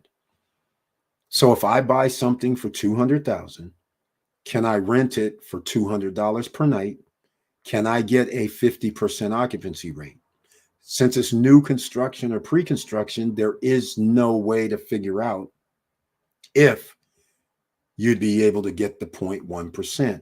So I should explain before I exit, because now I'm running into overtime. But if I'm going to charge $200 per night, okay, and occupancy rate, let's just do it this way, $200 per night. 200 times 365 is what, 180? 200 times 50% during the year is 180 nights. So this will give you a perfect example. $36,000 is what I would make on 50% occupancy gross. So that's not net profit. This is gross revenue. So if I make $36,000, Generally, as a rule, I take off 50% if I'm just spitballing. I just go, okay, 50% because it's 18,000. Did I buy this for 180,000 or less?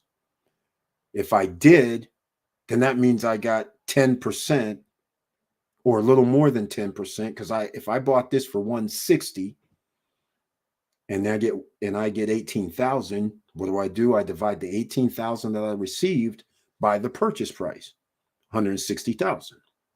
So as an example, I'll pull it up right now because divided by 2. But the reality of the situation is, we'll get into that in a second. 18,000 divided by 160,000, because that's how much you bought it for.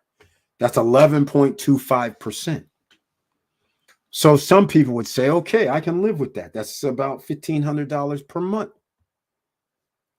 Okay, that's going to include 20. So I don't have it on the screen, but what I'll do is I'll just let you guys know what actually happened. So when I got to 36,000, and then I took off 25% for management fee because I'm paying somebody. I'm chilling. I don't want, that's $9,000 goes to them. All right. So 36,000 minus 9 makes us at 27,000. So then you go, well, the one bedroom is around 56, 57. Let's just call it's going to be $2 per square meter. So it's around, okay, I'm using meters. So let's just say it's 56 square meters times 2. So that's 112. So now you're at about $1,400 per month, right? I mean, sorry, 1,400 for the year. So you might as well take the 27,000 minus 1,400, right? So you're down to 25,600. So best case scenario would be, because who's going to pay for the electricity? And the usage is when somebody comes, they pay for it. Your guests pay for it. Who's going to pay for the water? And all that, that's going to be part of your HOA. So best case scenario is 25% management, HOAs, 1,400 a year. We end up 25,600, even though I used the 18, but 25,600. So then when I divide that by 160, this is why I use 0.1, because different things. We're at 16%, which I like much better. So that's what I'm talking about. So now what's going to end up happening is, now it turns into, well, are you going to finance the remaining part of the IOU? Because you're going to give them 40, 50, or 60% over the course of the next 24, 27, 28 months. But now you have let's call it a 40% that you're going to have to finance. And if you finance 40% at 10%, because on the island it's a lot, that's $400 per month. So all of a sudden now that 16,000, I got to subtract $4,000. At least 400 times 12 is 4,800, almost $5,000. So that 25,600 goes down to $20,000. So we're still good. I bought it 160, $20,000. We're loving life, right? So we have $20,000. And I'm just going to, I know I don't have it on the screen. I'm just doing this real quick just so everybody can understand. The 160, $20,000 divided by 160, I think you're going to like this. You'll be fine. 12.5% at 50% occupancy. So even you win even there with an upside. And what's the upside? As they build Vista Cana and they build Punta Cana area, you're going to be able to raise your rental rate. So if your rental rate goes from 160 to 175, the numbers that I illustrated for you, all of a sudden you might find yourself in a prime situation. You'll be like, wait a minute, I only bought this for 160. I can charge 180, 175 per night. Just that extra $15 times 180 nights, just to give people an idea. Some people don't really think about the extra money, and it may not seem like a lot to you. So when you do 15 times 50%, 180 nights, some people would just say, okay, that's no big deal. But see, $2,700 extra for the following year on top of your 25,000 or on top of your 20,000, you'll take that. It's only an extra 15, but that's an extra 2,700. But your bottom line gets that 2,700 for the same equation. And then 3 years from now, 4 years from now, when they have more things in the place, and now maybe you can charge 200 a night. Now all of a sudden you're like, wait a minute, 200 times 50% occupancy. If that's the case, it could be. All of a sudden, that's where you want to be, 36,000. And you want to have 25,000 to 23,000 coming in, you're going to be at almost like a 17% annual return. And if things get real crazy where it's upscale luxury, now all of a sudden you get in the, that's why you have to be in early. And no credit check, no qualifying, no barriers to entry for pre-construction, especially in the Dominican Republic. And prices right now, you can still get stuff under 250 and under, which is where you want to be. You really want to be lower than that. You want to be under 200, and it's getting harder and harder to get units under 200. That's going to actually have amenities where people will want to stay. And a lot of people, like I say, I've been in the travel business for 30 years, all right, in different facets of it, but I've always done short-term rentals. So the thing is, there's always golden rules in case you join me late. It's late night, yes, but I'm going to give you some golden rules if you're interested in real estate and short-term rentals or real estate and buying. The same rules that you want tourists to come visit you is the same place where you want to buy almost. The reason I say this is because if you have more amenities and you buy in an upscale luxury location, your property appreciates faster and more than just being in any old neighborhood. It's the demand factor, all right? The wow factor. Those are all something with real estate. So this is why that's why I preach. I don't even like flipping. I don't like rehabbing. I don't like any of that because you pretty much have to have a budget, and you go over your budget, you've ruined your rehab.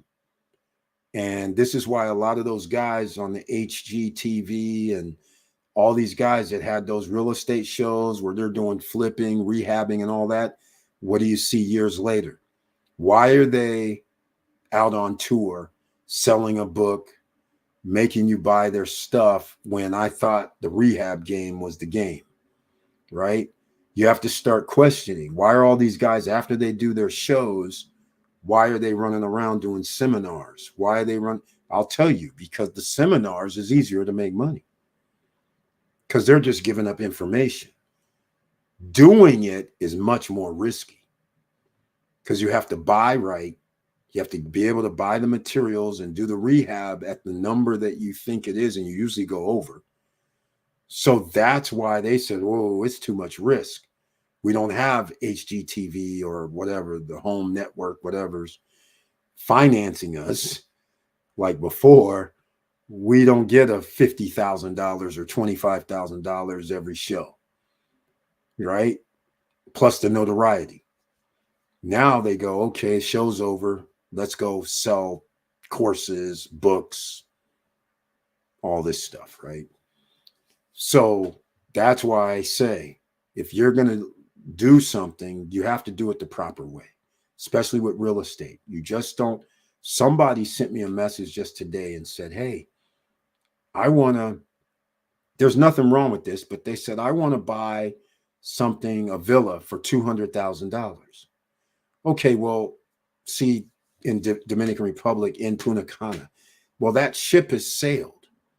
What I mean by the ship has sailed is, yes, I'm a broker in DR, in Punta Cana, in in the eastern part of the island. I have SSN Lifestyle. We're SRL broker in the DR, so I can sell you real estate. So if anybody's interested in real estate in eastern part, Punta Cana, Cap Cana, La Romana, by eBay, I can help you.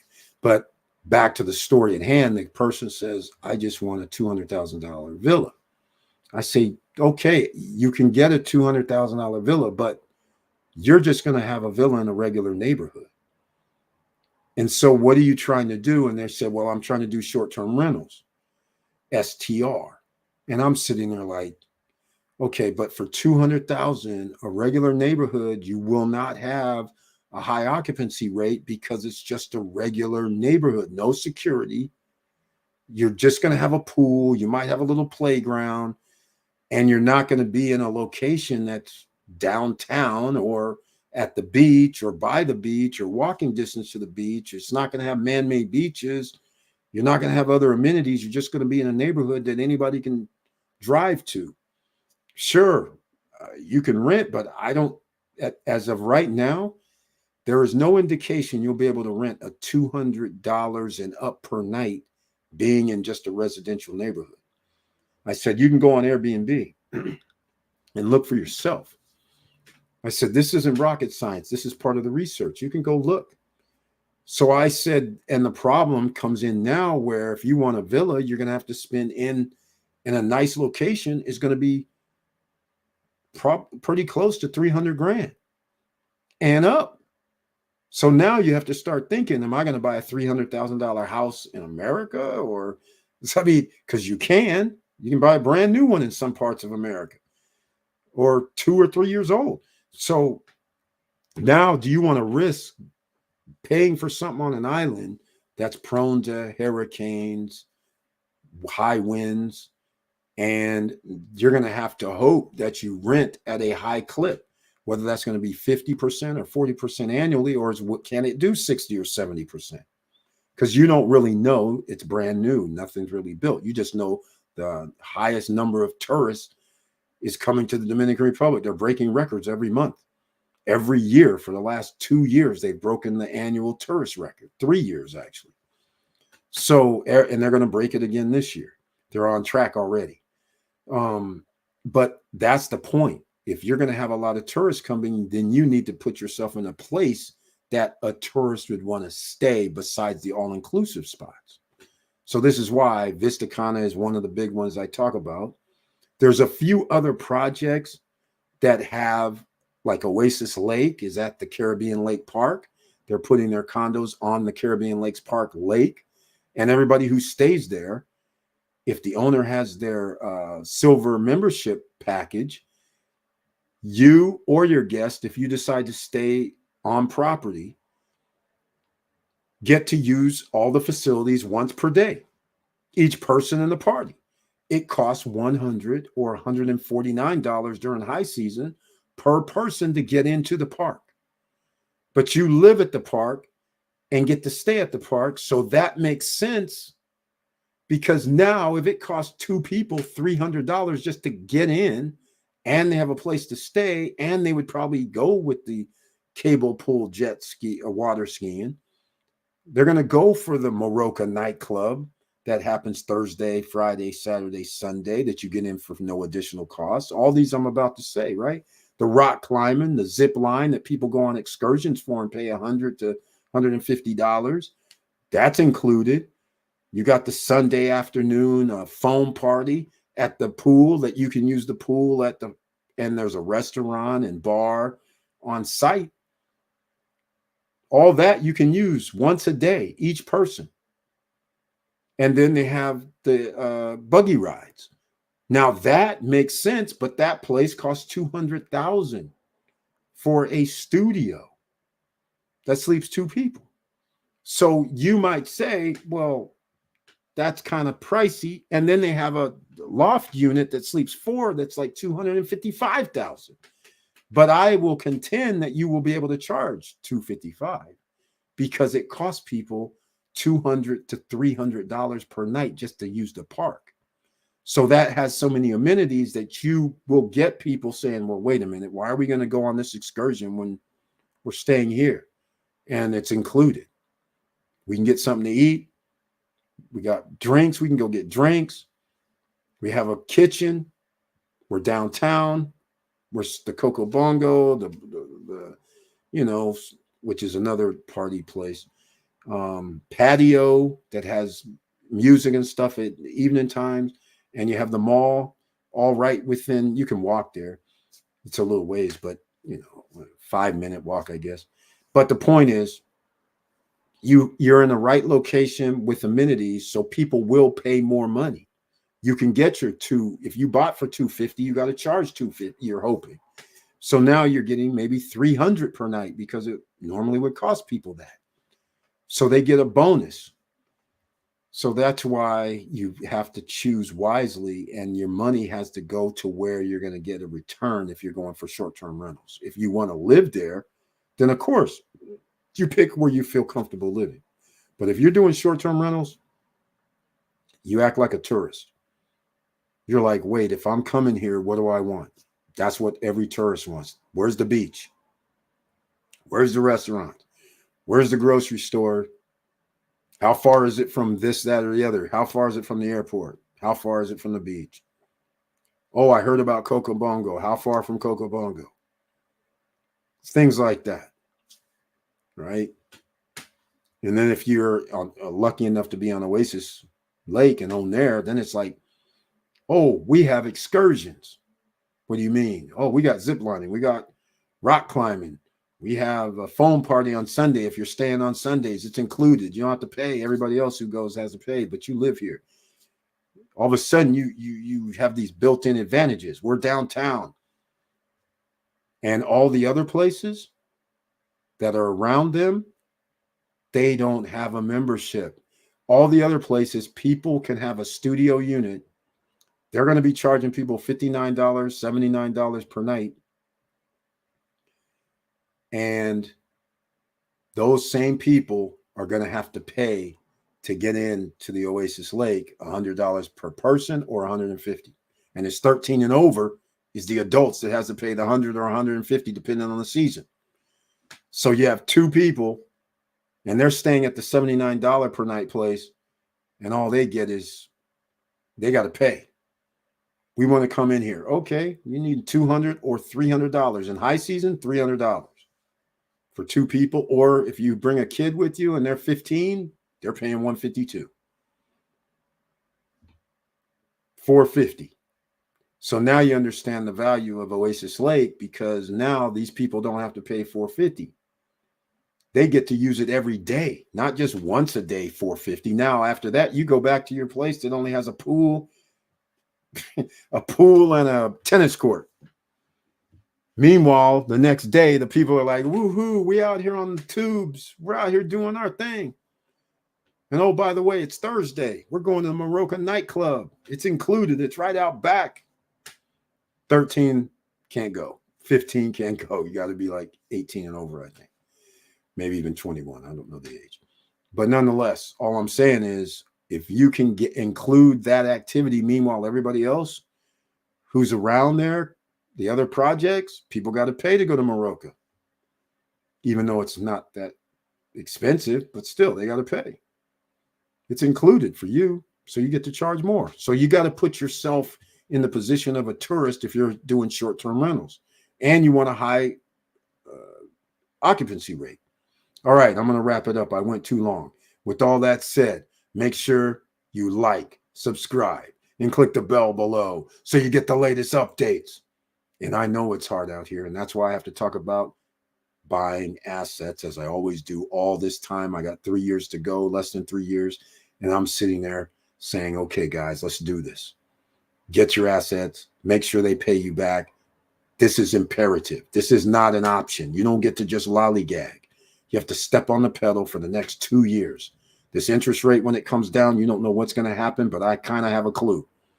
Pay attention to the stock market. Pay attention to the real estate market. Make sure you are ready to pounce on any deals. That's what you have to do right now. Pouncing on deals is going to be mandatory, and you're going to thank yourself later, because there's one thing that's going to happen for sure. The stock market has to go up. Otherwise, companies are not charging enough to make a profit. So if you have the right ETF fund or you actually pick the right individual stocks, you're going to be a winner. And with all that said, make sure you stay safe out here. I love you guys very much. Anything you ever need, come join us in the chat room on WhatsApp, or you can hit me up at support@stopstrugglingnow.com. Support@stopstrugglingnow.com. I don't charge any fees. There's no mentorship courses. There's nothing. This is the no guru zone. We want you to win. We're trying to help you to win. That's why we're impartial. Nobody's paying us to talk. There isn't anything in the background giving us battery packs to do anything. All right. We're trying to genuinely help you. And on these live streams, you have every reason to ask questions on Monday and Friday nights. On Wednesday, only members of the channel with the icon can be in the chat room. So if you'd like to become a member of the channel, that'd be greatly appreciated. That helps us out financially, because, you know, they kind of block our channel because they don't want ordinary citizens being able to have the power.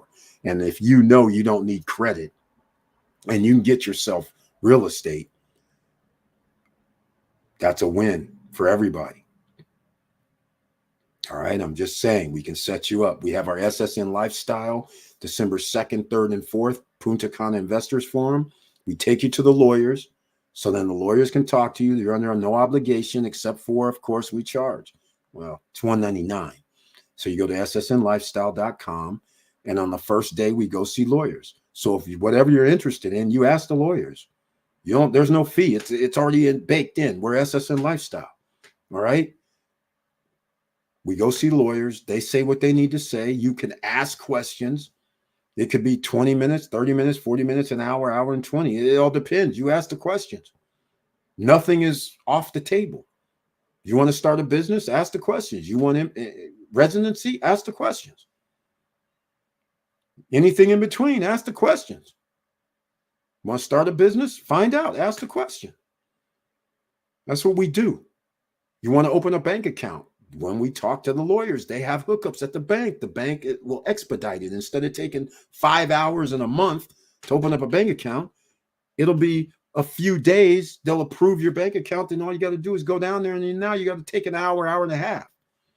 Instead of 5 hours and waiting for your debit card a month later. Banco del Oro, I actually said, man, let me go down here and see what happens when you don't have any help. First of all, it took me like 4 hours to sign paperwork. After I signed paperwork, I come back 2-3 weeks later, and they were like, oh, we need you to fill out some more paperwork. I was like, okay, but what about the debit card? They took over a month to get me approved. I didn't see my debit card until 6 months later. That's what happens when you actually go there and just do it yourself. I was like, what the hell? Just like my business account, SSN Lifestyle SRL at Banco. What is it? It's I always want to say Band Reservist, but it's not Band Reservist. But anyhow, BHD. So I think that's what it is. But anyhow, so it's May. I actually have my accountant says it's his friend. I go give him paperwork. He tells me I'll be in touch with you in 3 days. We'll have your account opened. It's September 6th. He sent me a WhatsApp saying your account is going to be open. I'll send over your information last week. I'm still waiting for my account, a peso account and a dollar account. I didn't go through except my accountant, but I didn't go through where my lawyers handle. I just went to check out different things, and I see the lawyers are just like, it's all set up, all done. You know, you're in and out in an hour and a half. Everything's perfect. But when I do it just on the normal person type of thing, Jesus, it's worth its weight in gold. No headaches with the lawyers, either lawyer, Johan Confidante, Glenn Me, either one of them. No matter which office we're at, they can help you with that. And they can get you pre-approved before we show up, before December 2nd. You can send in your 6 months worth of bank statements. You can have your W-2. You can forward them your tax returns from the previous year. Have that all sent in. They get you approved before we even arrive. And then they'll say, hey, at this day on 2:30 or 4:30 or whatever in the morning, The next day, December 3rd, we go around to different project areas. We'll be at Vistacana to go see what Vistacana is all about. We'll be possibly in well, we're going to tell everybody stay in Los Corrales, because Los Corrales has everything there: bars and restaurants, mini marts, grocery stores, everything's there. Laundromats if you need it. Everything's there in walking distance. So I always say Los Corrales whenever we have our Punta Cana investors forum, and they're cheap. The 1-bedrooms or studios are going to be $70 or less per night. You can find one that's nice, that's been built in the last 3 years. So you'll be okay with accommodations if you don't want to pick a hotel. But the point is, this is what we do. So we go around, you get the lay of the land, you get to see some new projects that are coming out, because we go and talk with some of the people, some of the master brokers. So that's what we're doing. It's very interesting. So again, then the next day, we have something new that I'm adding, is the loans. Because again, even though it's no credit check, no qualifying to get in, now on the back side of it, when you owe 40%, or if you owe 50% on delivery, either you have to pay cash or you will have to finance something. So your credit will come into play later, but you're going to have 2 to 3, depending on the project, 4 years to make sure your credit is right. So you're eventually going to need it. And that's why we talk about smart credit. It's that simple. All right. So hopefully you guys understand what we're doing here. We're trying to help you out, getting you in easy, making sure you have property that you can get to. And potentially, if there's a change in the United States, at least you will always have an offshore location that you can stay, and you can deal with residency because you own property there. So that is a good thing. The property is deeded in the DR. Not every country is deeded. So, those are the type of things you have to think about. Now, I'm going to wrap this up. Make sure you guys stay safe out here, because a lot of dangerous things are happening and people are under stress. And with all that said, keep your head up, keep moving, and I'm out.